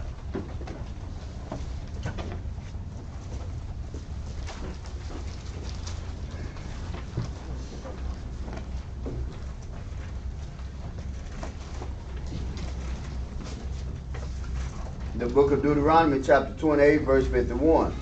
And he shall eat the fruit of thy cattle, and the fruit of thy land, until thou be destroyed, which also shall not leave thee either corn, wine, or oil, or increase of thy kin. Hey, hold on. Do y'all know what corn, wine, and oil is going into? What you say? Tithe. They was going into our tithing. That's what the tithe going in corn, wine, and oil. Go ahead, Or the increase of thy kin, thy flocks or thy sheep, until he have destroyed thee. Meaning what? They cut off our food and water supply to do what? Starve us out. Meaning what? A famine. It was a famine in the land during that time. Read on out. And he shall besiege thee in all thy gates. Read on. Until thy high and fenced walls come down. Read on. Wherein thy trust. Because we trusted in the walls and we didn't trust in the Most High God, then guess what? Gave us more protection than those walls. No, the walls can only do so much, but the Most High God is giving us real protection out here, man. Read on. Wherein thou trusted throughout all thy land. Read on. And he shall besiege thee in all thy gates throughout all thy land, which the Lord thy God had given thee. Read on. These is curses going into what? 586 BC and 70 AD. Really, any time that we broke the commandments, but these are the main two instances in history that people can really point this back to. Read on. And thou shalt eat the fruit of thine own body. It says, and thou shalt eat the fruit of thine own body. Meaning what? We had to eat our children because they was what? Starving us out. Read on. The flesh of thy sons and of thy daughters. The flesh of thy sons and of thy daughters. You just imagine, boy, a little bit of now over there looking like a little piece of steak or something. That would make laugh. But that's something terrible to see your child starving.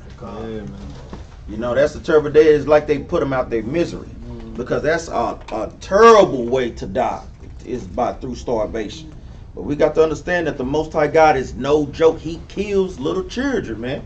He kills them, man. And we got to have children in order.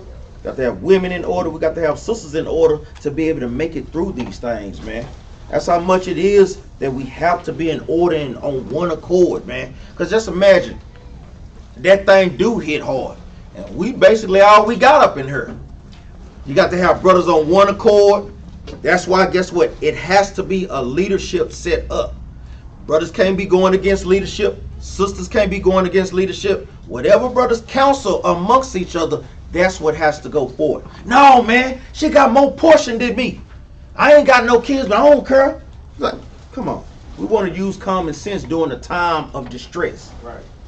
We want to think about these things too, because this thing might just happen to us. We all may have to be in this thing for a matter of time. Rationing out food, fasting one day. These are things that brothers got to make preparations for, even the sisters. Read on up. Which the Lord thy God had given thee in the siege and in the straitness, wherewith thine enemies shall distress thee. And they have distressed us. Because, like we say, it's a terrible thing to watch people wither and die because of starvation. Yeah. That thing ain't no joke, man. Give me, you got some? Give me, Ecclesiastes chapter 1, verse 9. So those curses had to be fulfilled. But like we say, our people was doing wickedness during that time. Most High God is what? Purging the earth as we speak right now. The book of Ecclesiastes chapter 1 verse 9. The thing that has been, it is that which shall be. And that which is done is that which shall be done. And there is no new thing under the sun. And there is no new thing under the sun. Meaning what? We had famines back then during that time. Guess what? We're going to have famines during this time, man. It's nothing new under the sun, man. The things, the tactics that they used back then, guess what? They'll be trying to use some of them same tactics today, man. To get brothers and sisters out of the spirit. To get us to come against one another. You got something? Read on. Verse 10. Sad over there. Is there anything whereof it may be said, see, this is new? So guess what? They ain't gonna be able to pull a cloth over our eyes, because guess what? We're being prudent, brothers and sisters, going through the scriptures, seeing the things that they do to our people. They try to do what? Set division. Then they'll try to put forth famines and so forth. So now we have to what? Make the proper preparations. Read on. It had been already of old time, which was before us. Which was before us. Meaning the things in the Bible is really going into what? The spirit of man, but it's also going into what? All the other things that happen throughout the scriptures as well. Give me Ezekiel chapter 5 verse 16.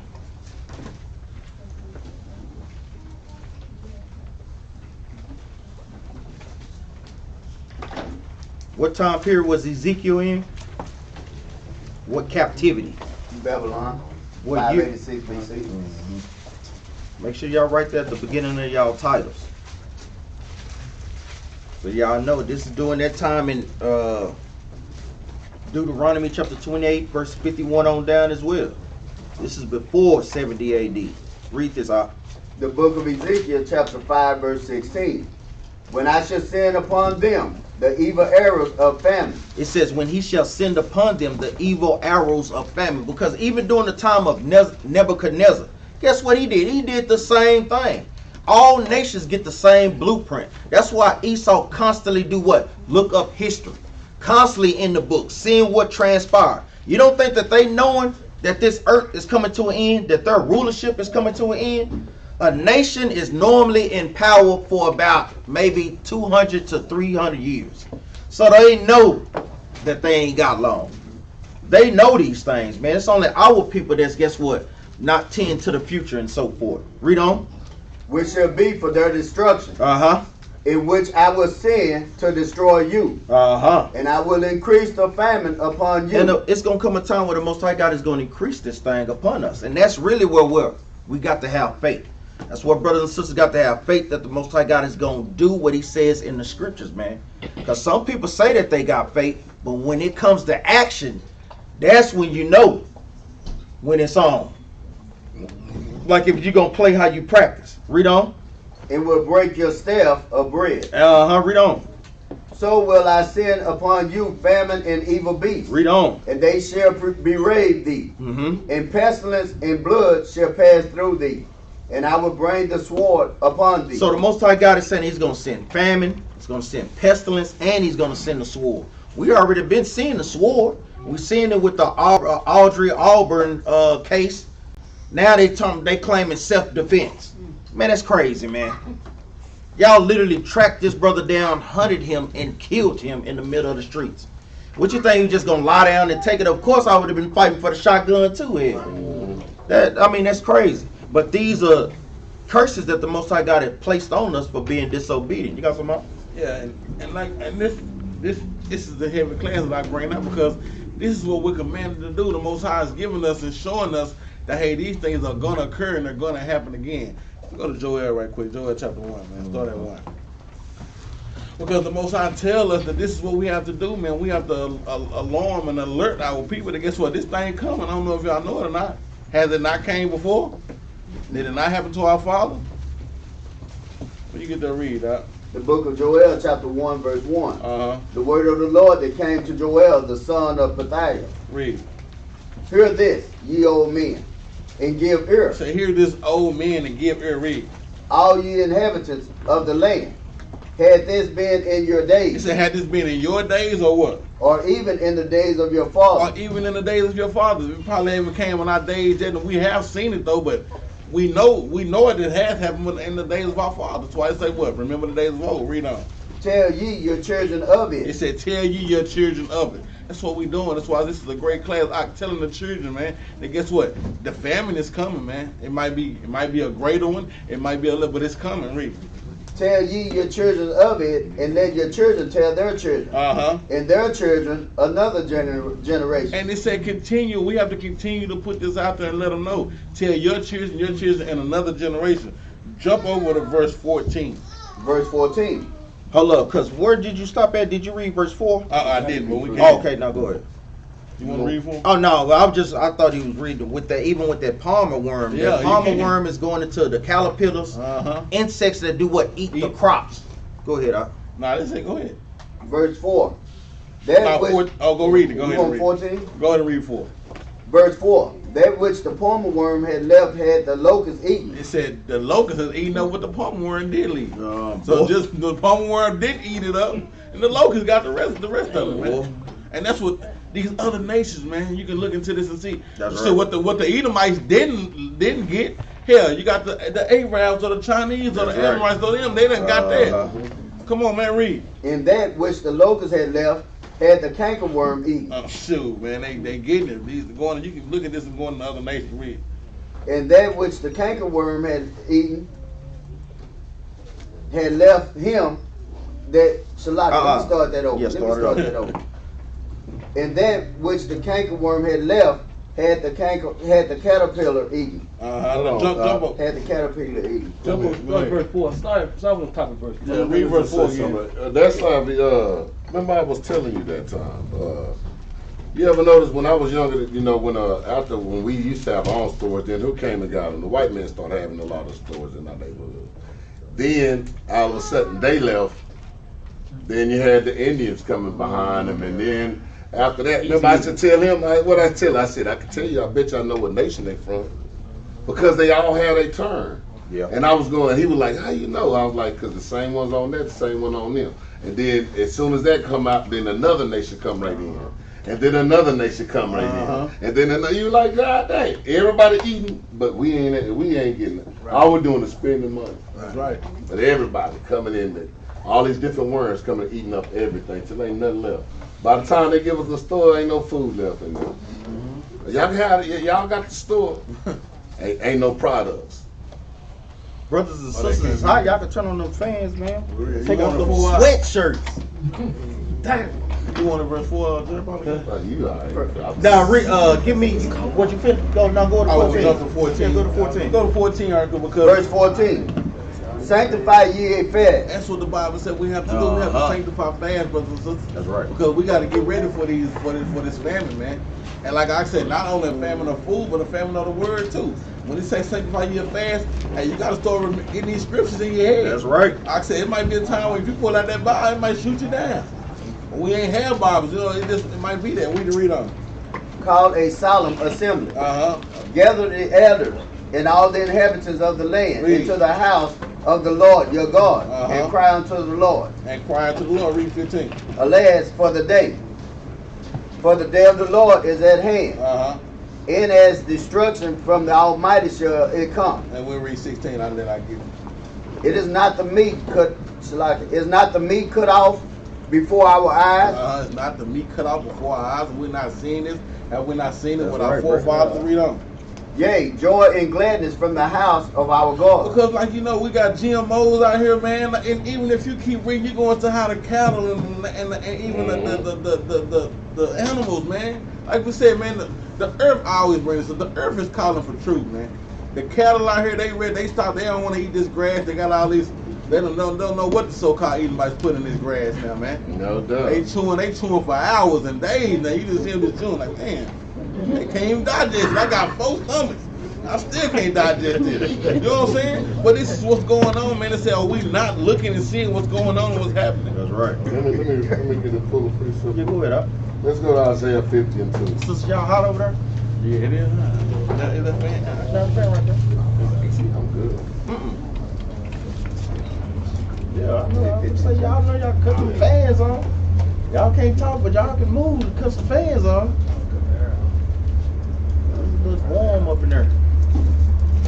The book of Isaiah, chapter 50, verse 2. Wherefore, when I came, was there no man? When I called, was there none to answer? Is my hand shortened at all, that it cannot redeem? He said, the Most High says, my hand's short enough that I can't redeem, because all this stuff's going to go down. Everything that these people that are talking about is going down. Go ahead. Or have I no power to deliver? He said, oh, I have no power to deliver. He's asking a question, man, y'all don't think I got the power to deliver? Yes. I think all this stuff going to go down, but this is what we must be doing. Go ahead. Behold, at my rebuke, I dry up the sea. Because, man, like you said, he's going to bring in the famine. He's going to drying up the sea. See, America think it's going on because they doing it. See, a lot of times this stuff prophesied, but we don't understand how the prophecy got to happen. See, the Most High using these other nations to fulfill this prophecy.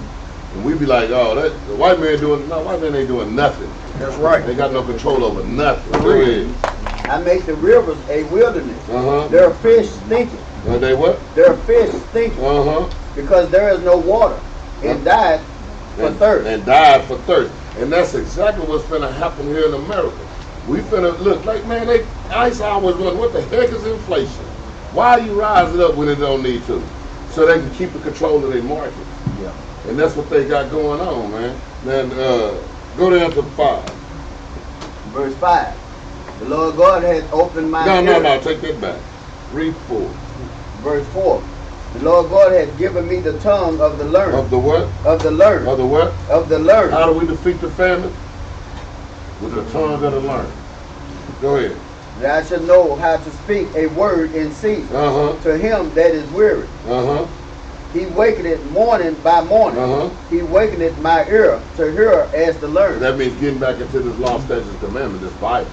This is how you defeat what's going to happen in America. All this stuff going on, he controlling it all. And you must be on his side if you plan on getting through it. Otherwise, like a lot of times we always be talking about, think I'm ready. Yeah, you ain't going to be ready when somebody comes to this next person and say, boom, blow his head off and say, are you going to eat that pork now? Negroes have a whole goddamn ham hock down their throat in 2 seconds. Give me Isaiah 42 and verse 9. It's like the brothers is bringing out great precepts. The thing is, you want to make sure you're the prudent. Meaning what? Seeing these things before they happen and making the proper preparation. Read this right quick, out. Brothers should know this. We went over this account 101. The book of Isaiah chapter 42 verse 9. Behold, the former things are come to pass, and new things do I declare. Meaning what? New prophecies. New things happening on the planet Earth. Read on. Before they spring forth. Before they happen, read on. I tell you of them. Before the Most High God is what? Causing destruction, he always what? Gives us a warning. A lot of times, our people see the warning, they don't make the proper preparations. They don't care. They want to test the Most High God. They kind of want to meddle with that thing. Let me see if that thing really as bad as it is. Then when they suck them in, now they want to cry. Because they can't get out of that thing as easily as they got into it. And a lot of times, the main thing about a warning, you got to understand what is a warning. A lot of our people look, they go and they don't really know what a warning is. Go all our life, don't know what a warning is. And guess what? And then when you happen, well, I thought you had a warning. And like the old pastor say, like, I know y'all done heard this. Hey, man was in the flood. He sent the police over there. He like, no, I'm gonna wait on the Lord. They sent the army over there. No, I'm gonna wait on the Lord. The waters got too high. Guess what? They sent the Navy in to go save the man. He said, no, I'm gonna wait on the Lord. Then when he died, guess what happened? He in the kingdom like, Lord, I thought you gonna save me. He said, I sent the police over there. I sent the army. I sent the Navy, and you still didn't want to go. We got to know what the signs is. We got to know what the dang on signs is. We got a precept for that. We brought out in Camp 101 to see what brothers' minds at. They studying the things we bring out. We got a precept for Isaiah 42 and 9. What you got out? That's a good one. What's another one? That's not the one I'm looking for. Throughout 39 and 1. What you got, Resin Type? What you got, Brother Charles? You brought it out.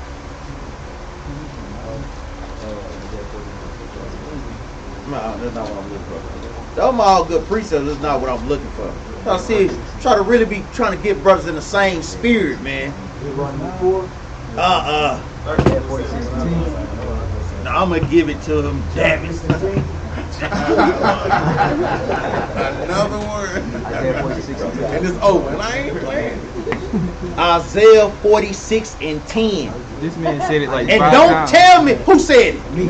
Well, speak up. Yeah, you gotta speak up. Come on, man. You don't want to pull. I was just about to say that. See, y'all be thinking that it might be wrong. That's okay. 46 and 10. Isaiah 46 and 10.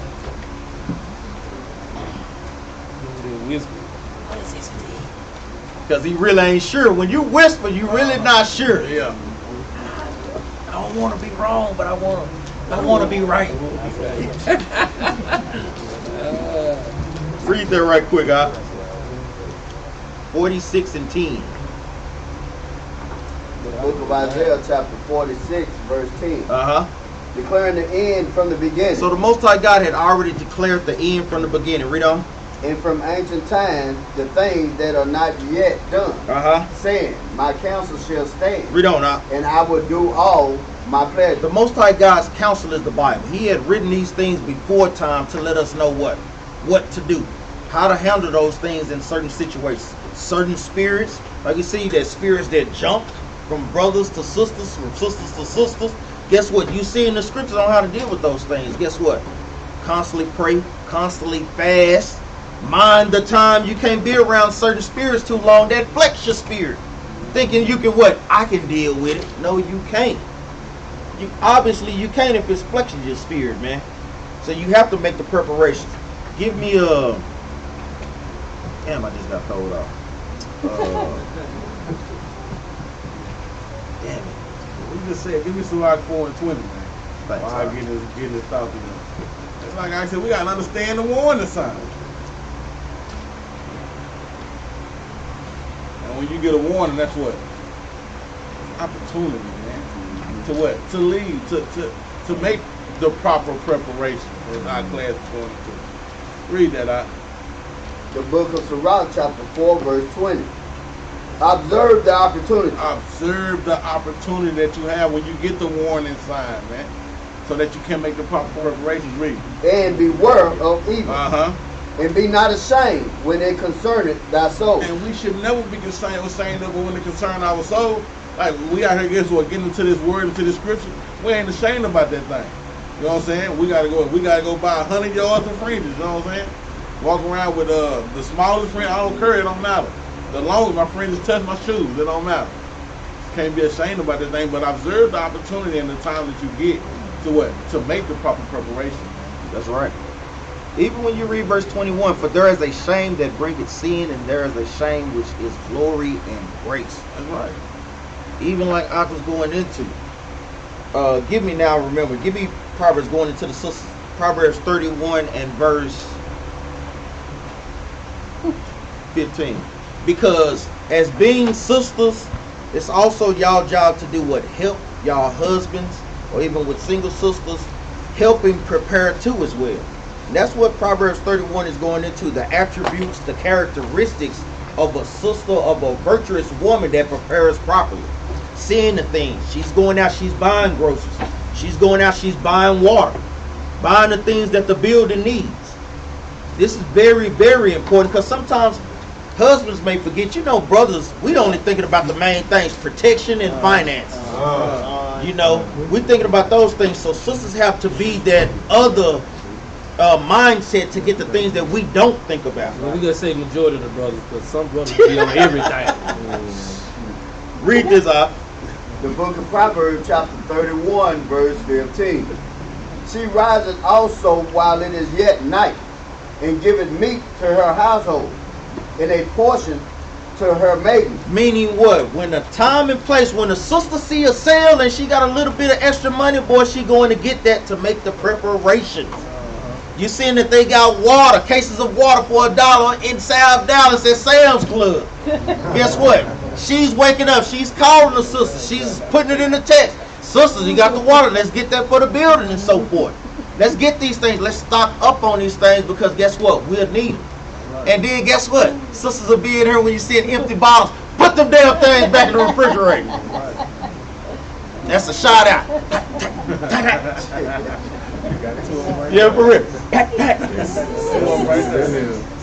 Them mugs, guess what? Going right back in the refrigerator. And I will drink it. I'll waterfall that thing. Preparation. I'm drinking my water. But it's going into that. Brothers and sisters, like we said, even like how Captain Maccabee said, we keep reiterating this with the wood. Because, boy, I know they brothers and sisters scared as hell this morning. They seen maybe frost. What did it say on the thing this morning? Slight chance of frost. Or what you say? Slight chance of freezing. Boy, they probably seen them things. Whoosh. Boy, say. Last year was dead. Yeah. You want to make the preparations for those things too. Getting your wood. Single sisters, like you say, if you need a hand with something, that's what brothers is here for. But we need to all work collectively together. Like we say, hey, we know, guess what? Now we got to touch on this. Them damn income taxes. It's coming up. You know how some sisters do. Some brothers do. Because I ain't going to say all sisters, but you know me, I be hard on the sisters. Because I be hard on my wife. Because I know, I'll be saying I got to say it. Sisters' mindset with money is not where being mindset is. Alright? It's some sisters that's good with money, but it's a lot of sisters that's not good with money. would just go by any and every damn thing. At any given time. Don't you know what's coming up? For real. Come on.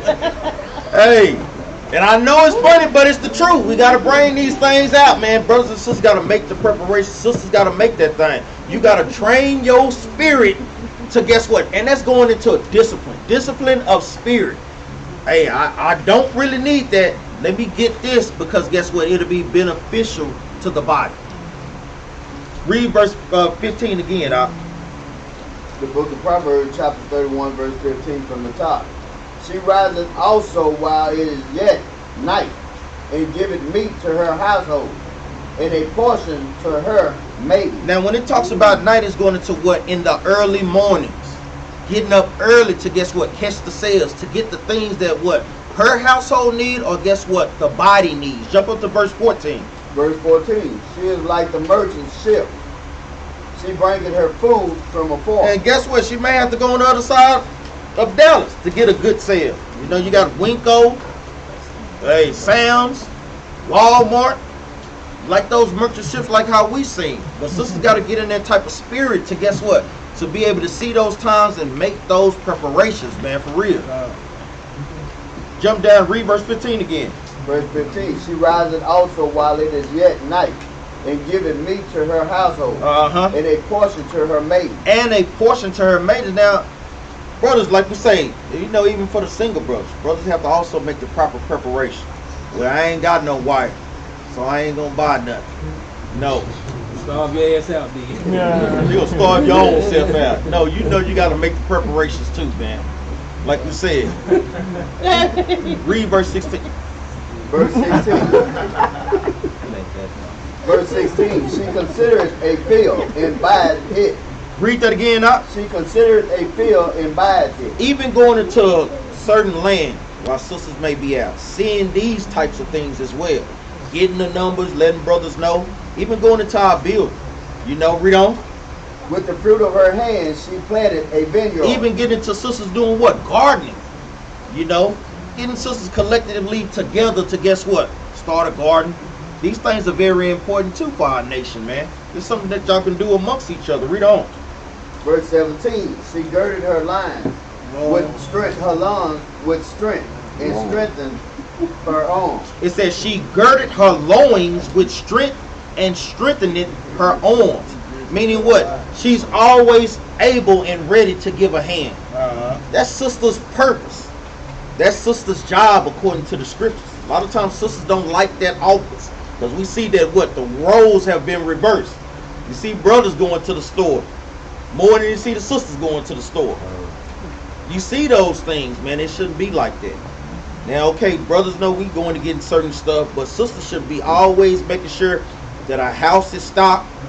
That, guess what? Even for the building, the things that we need, the supplies that we need, these things are very, very important. Give me 2nd Ezra chapter 16.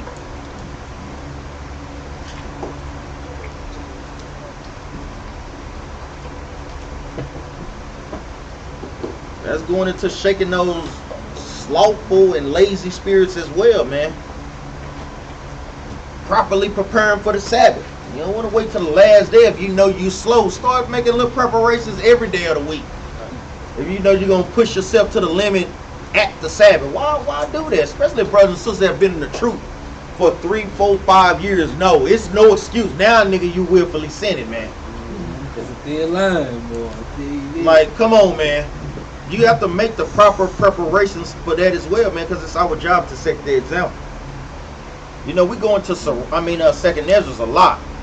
2nd Ezra is a heavy, heavy book, and it's giving a lot of prophecies. Give me 2nd Ezra chapter 16 and verse 18. The book of 2nd Ezra, chapter 16, verse 18. The beginning of sorrows and great mourning, the beginning of famine. The beginning of what? Of famine. The beginning of famine. Read on. And great death. And great death. You seeing even with Lil Durk, man. Hey, we seeing, these rappers getting, most of God putting their behind the death more and more. Like, it's no playing games out here. You can be next. Anybody can get it with the Most High. was thinking like, damn, dirt. I mean, look who, look dog, look Dolph, look Dirt, look, I don't give a damn. All ass little, hell, I don't give a damn. Most I got is put them to death, man. They better wake up. They better be little Israelites keeping the commandments around here, man. Little Izzy or whatever hip name you can put on that. But thanks, Doc. Look Dolph. Young, damn it, whatever. Dolph. Oh, I'm about to call him Dolph London. But yeah, Young Dolph. Yeah, you know how out of touch we be. Now we be tuned into it when it comes up. But as far as listening to their music, I had just heard it when my barber cut my hair. I was like, who the hell is that? Well, man, he been there for years. They was telling me, I was like, man, Yeah, you know we who you talking about? I don't know nothing you talking about. But if you grew up in there, if you grew up around that era, or probably a lot of younger people know it, but I mean, he from around my way, so I know him like this. He wasn't dead, I probably just like a lot of y'all Texas, like a lot of Texas rappers, pretty much y'all know him. You know what I mean? And the brother, even when I heard, brother had some talent, but the Most High God ain't playing the games with our people, man.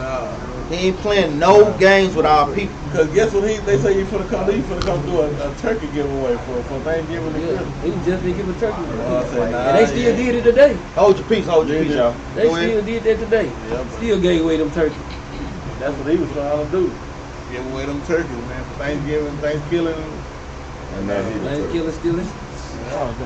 Hey, but it's no game. Because a lot of our people, the Most High God has to do that. Because a lot of our people, especially the younger generation, they look to them as an example. You see, they wearing the skinny jeans, even with the hair. Want to talk how they talk with the gibberish, rapping type stuff. They want to be like them. So the Most High God is setting the example. That's not the example to follow. Because you see that those brothers are losing a lot. Look at Mo 3. Look at Young Dog. And there's probably many other, Von King or King Bun or whatever. You seeing a lot of these rappers being put to death, man. That's not the example to look for. We got Abraham, we got Isaac, we got Jacob. Those are the examples to look for. Even with the sisters, with Esther and Judith, those are our examples, man. Not these rappers and so forth, man. Go ahead. Let's get a precept on it. Like I said, this is what we're supposed to be looking at. Go to Sirach chapter 44 right quick. Start at verse 1. This is going into what I was saying, man. This is what we're supposed to be looking at the famous, when they say about famous men, do you think it's talking about the rappers and the rappers and entertainers, or you think it's talking about the people in the Bible? King David. Who can turn away a hungry lion? Boy, King David as a child, putting the lions to flight, putting them up under, hey, killing some of them. Man, come on, man. The book of Sirach, chapter 44, verse 1. Let us not praise famous men and our fathers that begat us. He said, let us now praise famous men and our fathers that begot us. This is going into the people of the Bible, man. This is going into the real stars on the planet, the famous men. Come on, read. The Lord has brought great glory by them. He said, the Lord hath brought great glory by them. Read. Through his great power from the beginning. From the beginning. These are the people that we supposed to be holding in high standards, man. Read. Such as did bear rule in their kingdom. They did bear rule in their kingdom. Read. Men renowned for their power. It said, talking about the men, this is going into all our forefathers in the Bible. Elisha, Elijah, Paul, Christ. Guess what? These are things we need to be looking at and mimicking our life after, man. Things, guess what? They're showing us what to do and what not to do. Read. Given counsel by their understanding and declaring prophecies. And it all goes back to them declaring prophecies, man. These are the men, guess what? Just like King David, guess what? He was a king, but he was a prophet too. One and the same, man. He was giving prophecies of things to come. Samuel giving prophecies of things to come. These are the men that we're supposed to be looking at and mimicking our life after. Not the people of this world, man. Oh yeah. Because like we tell brothers and sisters, hey, a lot of them, the Most High God may have let them know about the truth, but you ain't gonna see too many wise men wake up to this truth. Too many rich men wake up to this truth, man. Give me 1 Corinthians chapter 1, verse 25. I know we see it even with Kanye West. The Most High God uses them in his own way to maybe reach more people, but you don't see them themselves trying to strive and keep the commandments. Yeah, because they're gonna be like that other guy. When they came to Yahweh Shai was asking, how can I enter? He was like, well, go sell all your goods. Oh man, forget that. Yeah. You know, that's when they come to that. When they tell him, are you gonna speak about it? But you know we're gonna take everything from you. You ain't gonna hear nothing else no more. They ain't putting on no fringes. They ain't doing all that. That's right. Or a lot of times, if people gather unto them, they thinking they doing it by their might and not the might of the Most High God. So they want to get the credit and not give the credit to the Lord. Glory and praises go always to the Most High God first and foremost. That's like your boy had this little Metreon, and damn boy, they back wilding out again. When they came and took his money and stuff, boy, he went back, apologized, and Nick Cannon wilding out. Nah, man. You don't see him, he don't got that Metreon on his new shows and none of that. Man. Yeah, don't. Read this out. The book of 1 Corinthians chapter 1 verse 25. Because the foolishness of God is wiser than men. Even God in his lower state is still smarter than the smartest man on the planet, man. Right. Read on. And the weakness of God is stronger than men. God at his weakness is still stronger than everybody on the planet. Read on. For ye see your calling, brethren. So you see your calling, meaning what? Being prudent to what's going on in the world. Read on.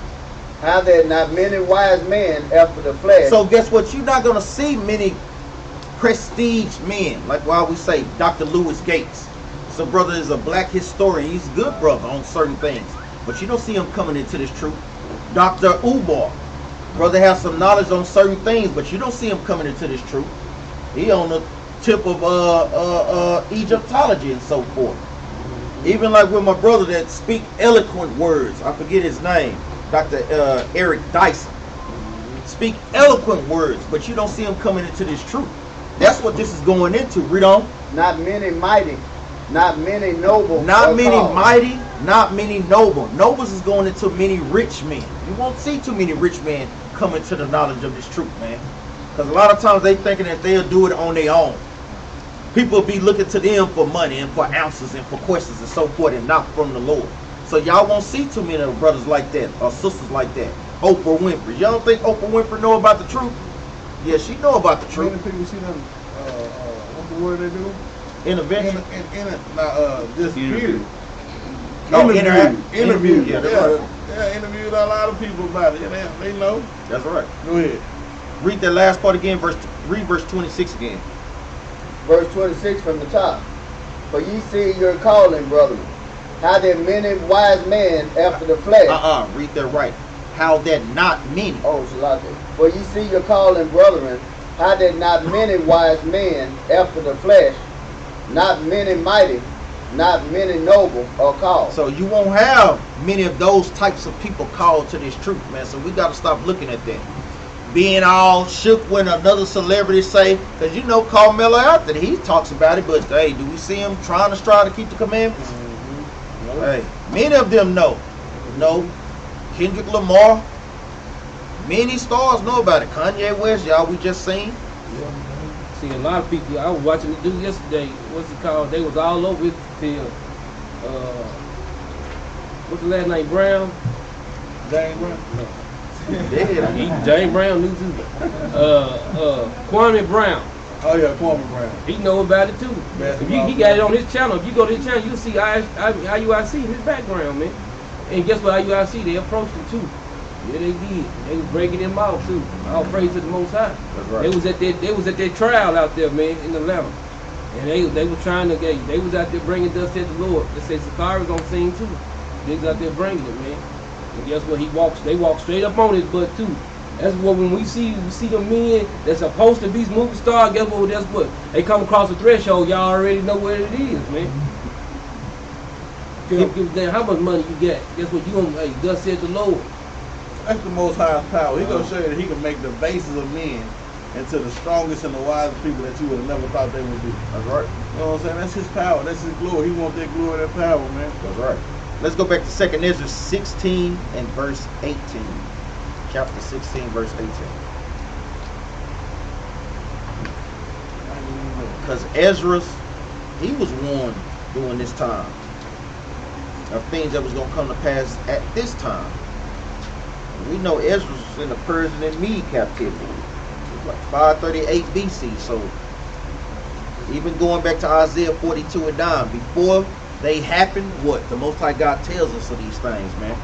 Read this out. The book of 2nd Ezra, chapter 16, verse 18. The beginning of sorrows and great mournings, the beginning of famine and great death, the beginning of war. The beginning of what? Of war. Read on up. And the power shall stand in fear. And the power shall stand in fear. You see a lot of countries fearful because they know once the food shortages come, they know a lot of times people start to what? Riot and uncivil rest. These are the things that brothers and sisters got to look for in the world, in the news. Read on. The beginning of evils. What shall I do when these evils shall come? It says, what shall I do when these evils shall come? And this is a question that Ezra is posing. What are you going to do? Are you going to cower and run? Are you going to stand bold as a lion? Have your spirit girded? Guess what? Ready and prepared for what's going to happen? These are the things that, guess what, he's asking us. You got something? Read on. Behold, famine and plague, tribulations and anguish, are sent as scourges for a moment. It says, behold, famine and plague, tribulation and anguish are sent as scourges for a moment. Meaning what? The Most High God is coming at us. Because guess what? The house of Israel going to be what? Going to be judged first. But then he's also gunning for the other nations as well too, man. It's no fact that you see Ham over there with them big bellies for many, many years, man. Hey, Most High God is getting them back too, just as well as he's getting us back. All these things are for a amendment. Give me the precept, Sirach chapter 39 and verse 29. Because this is a spirit that the Most High God has sent out here.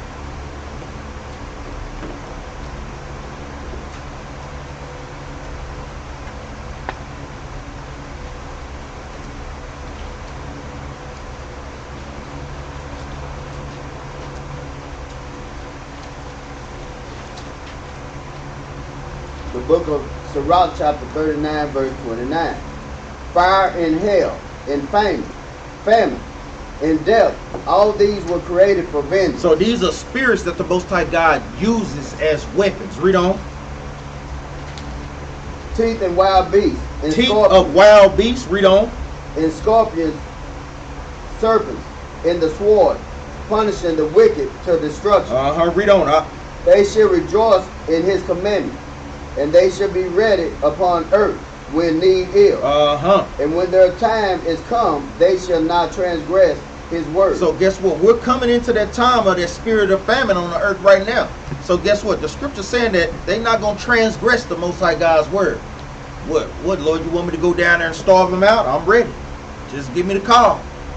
Slowly but surely, you're seeing things empty off the shelves, lack of tissue. You're seeing all these different type of things. Then you start to see these prices rising up in some areas. Jump over to Sirach 40 and verse 8.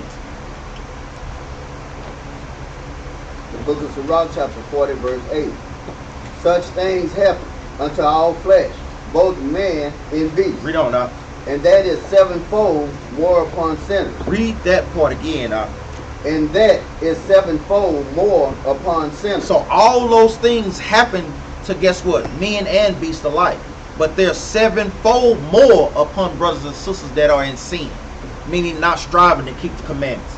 So we seeing our brothers and sisters, mamas and daddies that don't want to keep these commandments, they gonna really have it hard when these things start coming up on the earth hard. Really hard, man. It ain't nothing we can do. Read on. Death and bloodshed, strife and sword, calamity, famine, tribulation, and scourge. These things are created for the wicked, and for their sake came the flood. And this is going back into the history of what, during the time of Noah. Most High God brought those things forward because our people kept being in sin and so forth, or the earth during that time. Let's go back to 2nd Ezra chapter 16.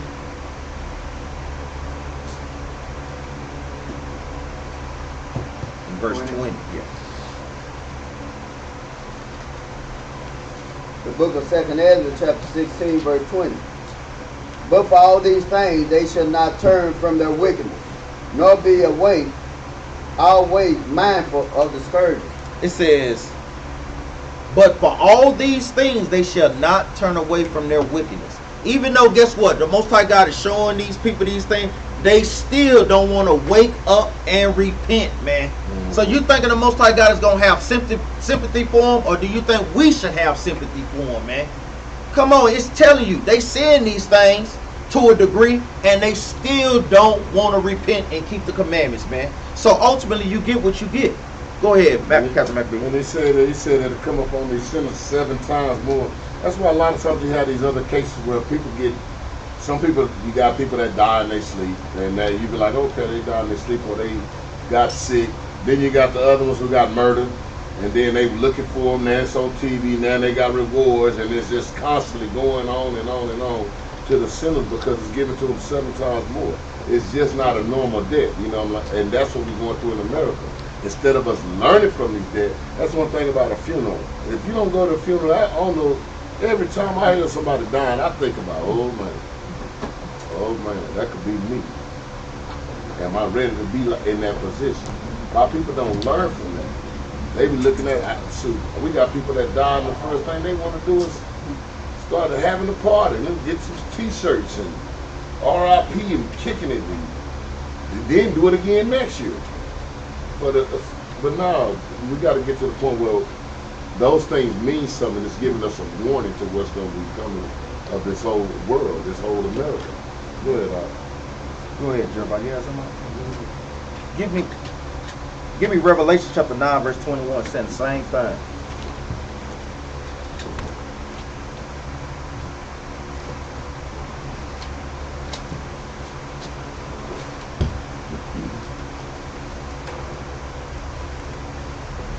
So like you jump up to verse 18. The book of Revelation, chapter 9, verse 18. By these 3 was the 3rd part of men killed, by the fire, and by the smoke, and by the brimstone, which issued out of their mouth. Now this is going into what? The nukes right here. Read on. This is going into the swords, like how we read in 2nd Ezra chapter 16. Read on. Verse 10. For their power is in their mouth. What? I'm sorry. Verse 19. For their powers is in their mouth. Meaning what? The nuclear warhead, the tip of the missile. Read on. For their powers is in their mouth and in their tail. Meaning what? The proportion that is used to shoot the rocket across the planets. Read on. For their tails were like unto a serpent. Because when they go through the air, it's like a serpent. Read on. And had heads. And with them they do hurt. And had heads, meaning what? Nuclear warheads, and with them they do hurt. Read on. And the rest of the men which were not killed by these plagues, yet repented not of their works of their hands. So it's saying the same thing that what Ezra was saying in chapter 16. And the rest of the men which were not killed by these plagues, yet repented not of the works of their hands. So our people literally be seeing these things and still don't want to repent. So guess what? Now we see why the Most High God is not going to have mercy on people, man. Because they're going to see it and they still not going to want to wake up and keep the commandments. Read on, huh? That they should not worship devils, and idols of gold, and silver, and brass, and stone, and of wood, which neither can see nor hear, nor walk. Read on. Neither repented they of their murder, nor of their sorrow. Sorcery. Sorcery. Nor of their fornications, nor of their thieves. So they still see all these things transpire. So, in some bright, that thing will be on to see a person just starve on out. I ain't saying that brothers will be able to handle that, but hey, it is what it is. You got brothers out there on the corners, day in and day out. You got multiple brothers in multiple camps teaching every single day, damn near on the hour, and you ain't getting this truth and don't want to wake up to this thing. You get what you get, man. You got some. And another illustration on that, it was in that poverty map. You ever notice what they put on the missile? You ever notice what they paint on the front of the head of the missile? A face of a mouth. And just like I can bring that well, he said it earlier too. When you jump over to verse 38 in 2nd Ezra chapter 16. And when a woman with child in the 9th month bringing forth her son, within 2 or 3 hours of her birth, great pains compares her womb. What woman will go into pregnancy 8th, 9th month, ain't got herself prepared for the baby, ain't got nothing prepared. That's right. Ain't bought no Pampers. pampers, ain't bought no swing, no nothing, no sleeping, no nothing. That's right. What kind of woman gonna do that? You know what I'm saying? What is that? Compares her womb with pains when the child come forth, they slack not, because then now when the contractions start coming, what? Now you finna say, oh, let's get my bag ready. By contract, nah, you already should have had your bag ready. We should be what? Walking out the door. You know what I'm saying? So it's like you see the things that are happening, get prepared. Make the preparations, you know what I'm saying? That's right. Even so shall not the plagues be slack to come upon the earth. Like the Most High said, it's not going to be slack. I'm showing it to you. So then when it start coming, boom, the shelves empty, stores ain't open, you ain't got no pantries, you ain't got no canned goods. So who fault is that? It's your fault. You know what I'm saying? Oh, you can read that whole thing down, but that's all I wanted. And that's right. Like we said, you ain't properly prepared. Hey, boy, let's go back to 2nd Ezra chapter 16 and verse 20 again.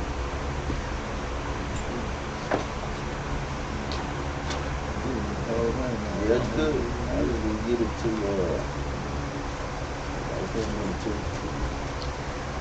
The book of 2nd Ezra, chapter 16, verse 20. But for all these things, they shall not turn from their wickedness, nor be always mindful of their scourges. read on.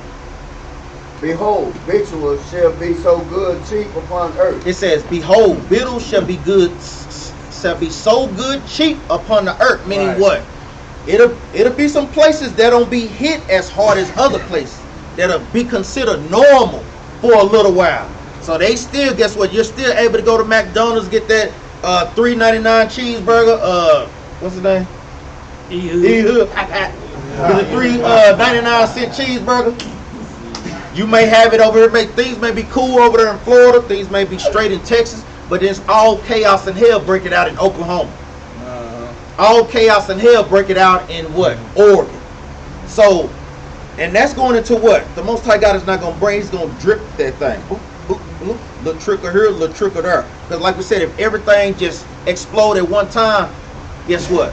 People already know that. Guess what? Christ ain't too much longer back. Remember, he's catching us slipping off guard, man. And just like verse 21 said, behold, victuals shall be so good and cheap upon the earth. Why you think they give away all these damn food stamps, man? Why they giving away food stamps like you have never ever seen before in y'all life? Anybody's life. Yeah, it's good and cheap. Guess what, man? Guess what, people eating high off the horse, man. I eat steak every day. They on Facebook. Every day, big boy meal. Hey, guess what? It say warning for destruction. When you getting all them food stamps, you better start putting something back. That's right. You've been saying that too. Better start putting something back. Been saying it for a while. That's right. Read on, Op. That they shall think themselves to be in good case. And, hey, some things will be straight, and you'll think yourself in good case. Oh, I'm good over here, man. Say, look at my refrigerator, man. Look at the water, man. I'm good over here. Tissue good. Read on. And even then shall evils grow upon earth. He said, and even then are more evils growing upon the planet Earth, man. Read on. Sword, famine, and great confusion. And great confusion. Yeah, you know we got to touch on that for real. Because like we say, that's going in, that's making the confusion. Since everything is not as bad over here, it's good over here. Hey, you thinking everything is good. But that's great confusion, meaning what you still got to prepare. Still be ready just in case it do come to your city. Because we see with the Republicans and the Democrats, we know that the Democrats is mainly trying to mandate the jab. And we know that the Republicans is trying to stop it on some type of a level. You know, so the Most High got to have it good in some places and evil in other places. Read on up. For many of them that dwell upon earth shall perish of famine. Read that again, Op. For many of them that dwell upon earth shall perish of famine. Hey, a lot of people are going to die from starvation. Read on, Op. And the other that escape the hunger shall the sword destroy. So even if you escape the hunger, the Most High got a nuke with your name on that thing if you ain't keeping the commandments. That's what the sword is going into. Is that it on that? Give me, you want something? Go ahead, give me, because we, normally how we used to do, even with now, give me Leviticus chapter 25, verse 1.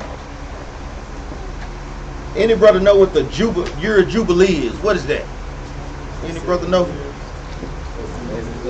Every 7 years. So it was our custom, it was our laws to do what? We have 7 years, and also for the land to have 7 years.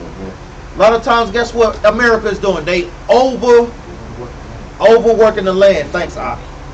Drying up everything. They digging up all the oil. The oil is the blood of the earth. So that's why we see a lot of these earthquakes coming about. They overworking the earth. The earth need rest, man. Read this, Ak. And hold on, just like Ak said, if anybody ever worked on a farm, if you ever did any farming, why you think a farmer farmed all them many years, like back to back, they never take a break? Every year they farm. Do anybody know why? They switch it out. Switch it out. They rotate the crops. That's how they do. If you plant beans in this field this year, next year you can't plant beans in that field. You got to plant like rice or maybe corn, because if you do, you'll take too many nutrients out the ground. That's the reason why they rotate the crop. But guess what? You're still in there. You're still supposed to have a year of rest. They never rest the land. They just keep on rotating the crops, man. They the grape gatherers, man. That's money. I'm going to tell you, that's why we got to pray that the Most High God give us grace and mercy to get back to this. Because once we get back to a righteous earth, us being righteous, the earth being righteous, we got clean air, we have literally good food, then you'll literally start seeing us grow up. Like getting good nutrients and so forth. Read this, Ak. Start at verse 1. Leviticus chapter 25, verse 1. And the Lord spake unto Moses in Mount Sinai, saying, Speak unto the children of Israel, and say unto them, When ye come into the land which I give you, then shall the land keep a Sabbath unto the Lord. It said, then the land shall keep a Sabbath unto the Lord. Read on. 6 years thou shalt sow thy field. In 6 years thou shalt prune thy vineyard, and gather in the fruit thereof. Read on. But in the 7th year. But in the what? But in the 7th like year. Like how we expounds on Exodus chapter 20, verse 8. Read on. But in the 7th year shall be the Sabbath of rest unto the land. So guess what? In that 7th year, we got to give the planet Earth a rest. Guess what? We'll be doing this on a global scale. Moab, we ain't playing no games with you. You come over there in China, you're going to stop eating them cats, them rats, and you're going to give that land a chance. Because you know they love some damn rice. They're in that rice field every damn day. No. You're going to give this land a chance to breathe from off that rice that y'all been eating constantly. Read on, Up. A Sabbath for the Lord. Thou shalt neither sow thy field nor prune thy vineyard. Read on, Up. That which groweth of its own accord of thy harvest thou shalt not reap. Neither gather the grape of the vine undressed. Of the vine undressed. Read on. Neither gather the grape of the vine undressed, for it is the year of rest unto the land. What you got? What you laughing at? You to send me a thing to my dodging the shots. We got bullets everywhere. He probably sent it to me again. But even within that, we know, like we say, that's what we tell brothers and sisters. We keep the laws to the best of our ability. Now, we can't keep this law. This is really only for brothers and sisters that have land. You know, now if you have land, you try your best to, guess what, implement this law as much as possible. Like we said, we're in the talks with brothers, one of our brothers from Chicago, you know, about the land and so forth. So if Lord's will, that thing fall through, hey, we'll try our best to implement this thing, man. We got to get back to this. Go ahead, huh? Give me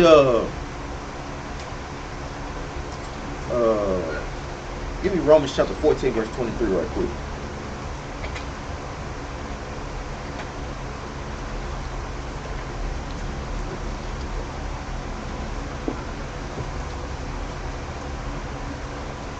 One thing brothers gotta have, sisters gotta have, we gotta have faith in this time, man, for real. preparation and faith, and with the keeping of God's commandments. The book of Romans chapter 14 verse 22. 23. 23. And he that doubts is damned if he eat. And he that doubteth is damned if he eat. Because he eateth not of faith. Now this is going into what?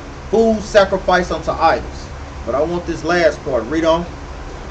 For whatsoever is not of faith is sin. Read that last part again. For whatsoever is not of faith is sin. So that's basically saying if you don't have faith, you in what? Sin. You in sin. So in these last days, that's something that we're going to constantly have to pray for, that the Most High God constantly build our faith up.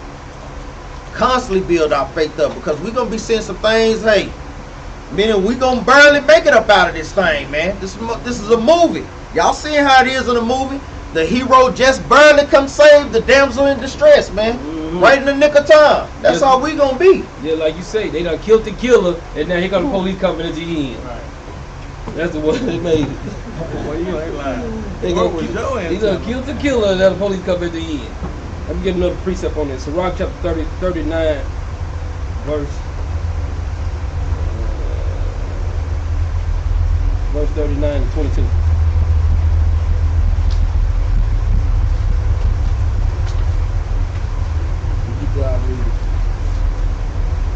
The book of Sirach chapter 39 verse 22. Read. He blessing covered the land, Read that the dry again. land. Read that again. His blessing covered the dry land.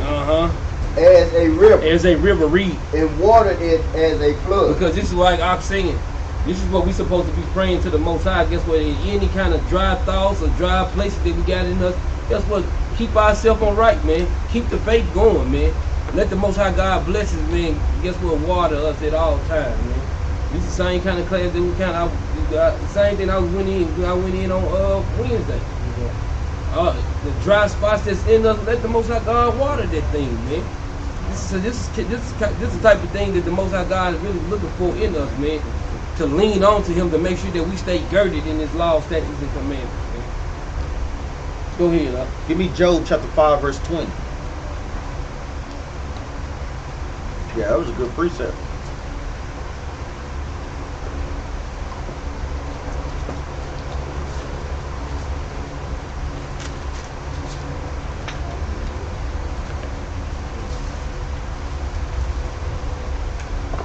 The book of Job chapter 5 verse 20.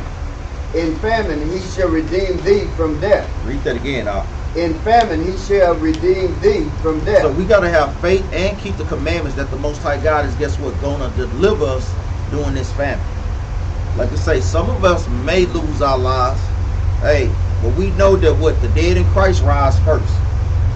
You got to have faith that the Most High God is going to perform that thing which He said. Read that again, In famine he shall redeem thee from death. Read on, And in war from the power of the sword. And in war, because we know Esau is a technological genius when it comes to warfare. So we really gonna need the Lord in that day. Like we telling brothers, it's nothing wrong. You protect yourself, but we're not to take up arms against this nation. The Most High God gave him the gift of war. He called Aries for no reason, man. Hey, that's his thing, man. That's the blessing that the Most High God gave. So we gotta wait upon the Lord. Read on. Verse 21. Thou shalt be hid from the scourge of the tongue. Neither shall thou be afraid of destruction when it cometh. So guess what?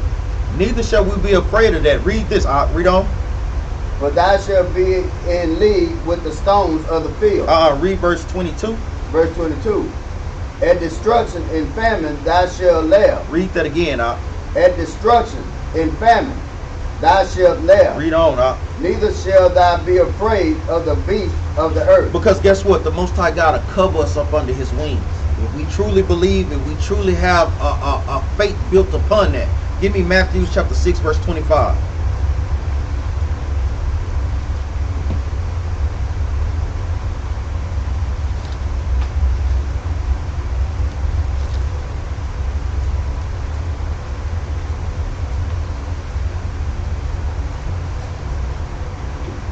The book of Matthew chapter 6 verse 25. Therefore I say unto you, take no thought for your life, what ye shall eat, or what ye shall drink. It says, take no thought for your life. Now, a simple-minded brother or sister just go and just be wicked as hell. No, this is not what this is going into. Meaning, if you're keeping the commandments, you should know and have faith that guess what, the Most High God is going to keep you under His hedge of protection.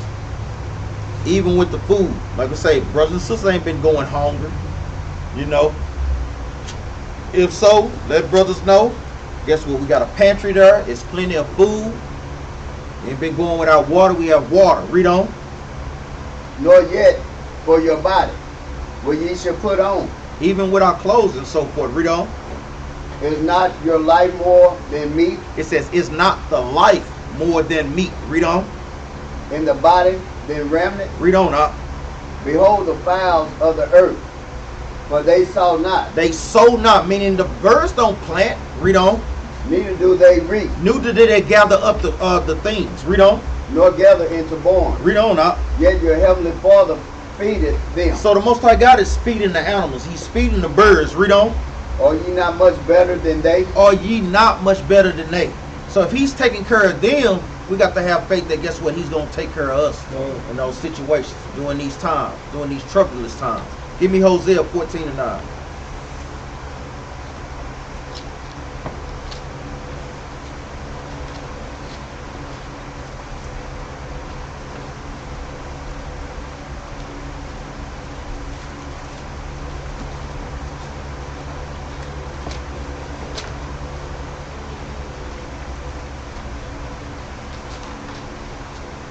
Book of Hosea, chapter 14, verse 9.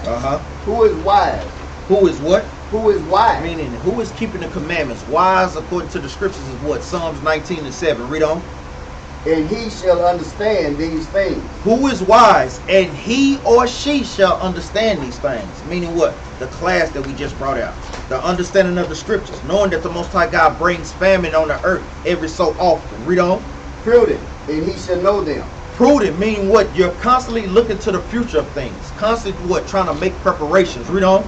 For the ways of the Lord are right, and the just shall walk in them. Read on. But the transgressors shall fall therein. But the transgressors are, guess what, going to fall by those things. So we pray, brothers and sisters, it was edifying to your spirit. And with that, we say shalom. Shalom. We always tell brothers and sisters to keep the law, statutes, and commandments. So after every class, we bring these things out. Give me Exodus.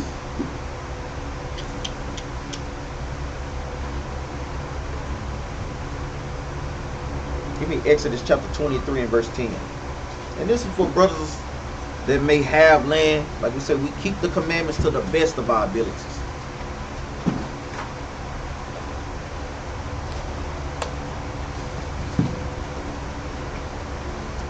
The book of Exodus, chapter 23, verse 10. In 6 years thou shalt sow thy land, and shalt gather in the fruits thereof. Read on, But the 7th year thou shalt let it rest. So guess what? Still. If we have land, guess what? You plant it for 6 years. That seventh year you let it rest. Read on. That the poor of thy people may eat. That the poor of our people may eat. Read on. And what they leave, the beasts of the field shall eat. In like manner, thou shalt deal with thy vineyard and with thy olive yard. So this is going into for brothers that have land. You want to make sure that we implement these laws as much as we can, man. So that guess what? That land can yield more and more increase than it did the 6 years before.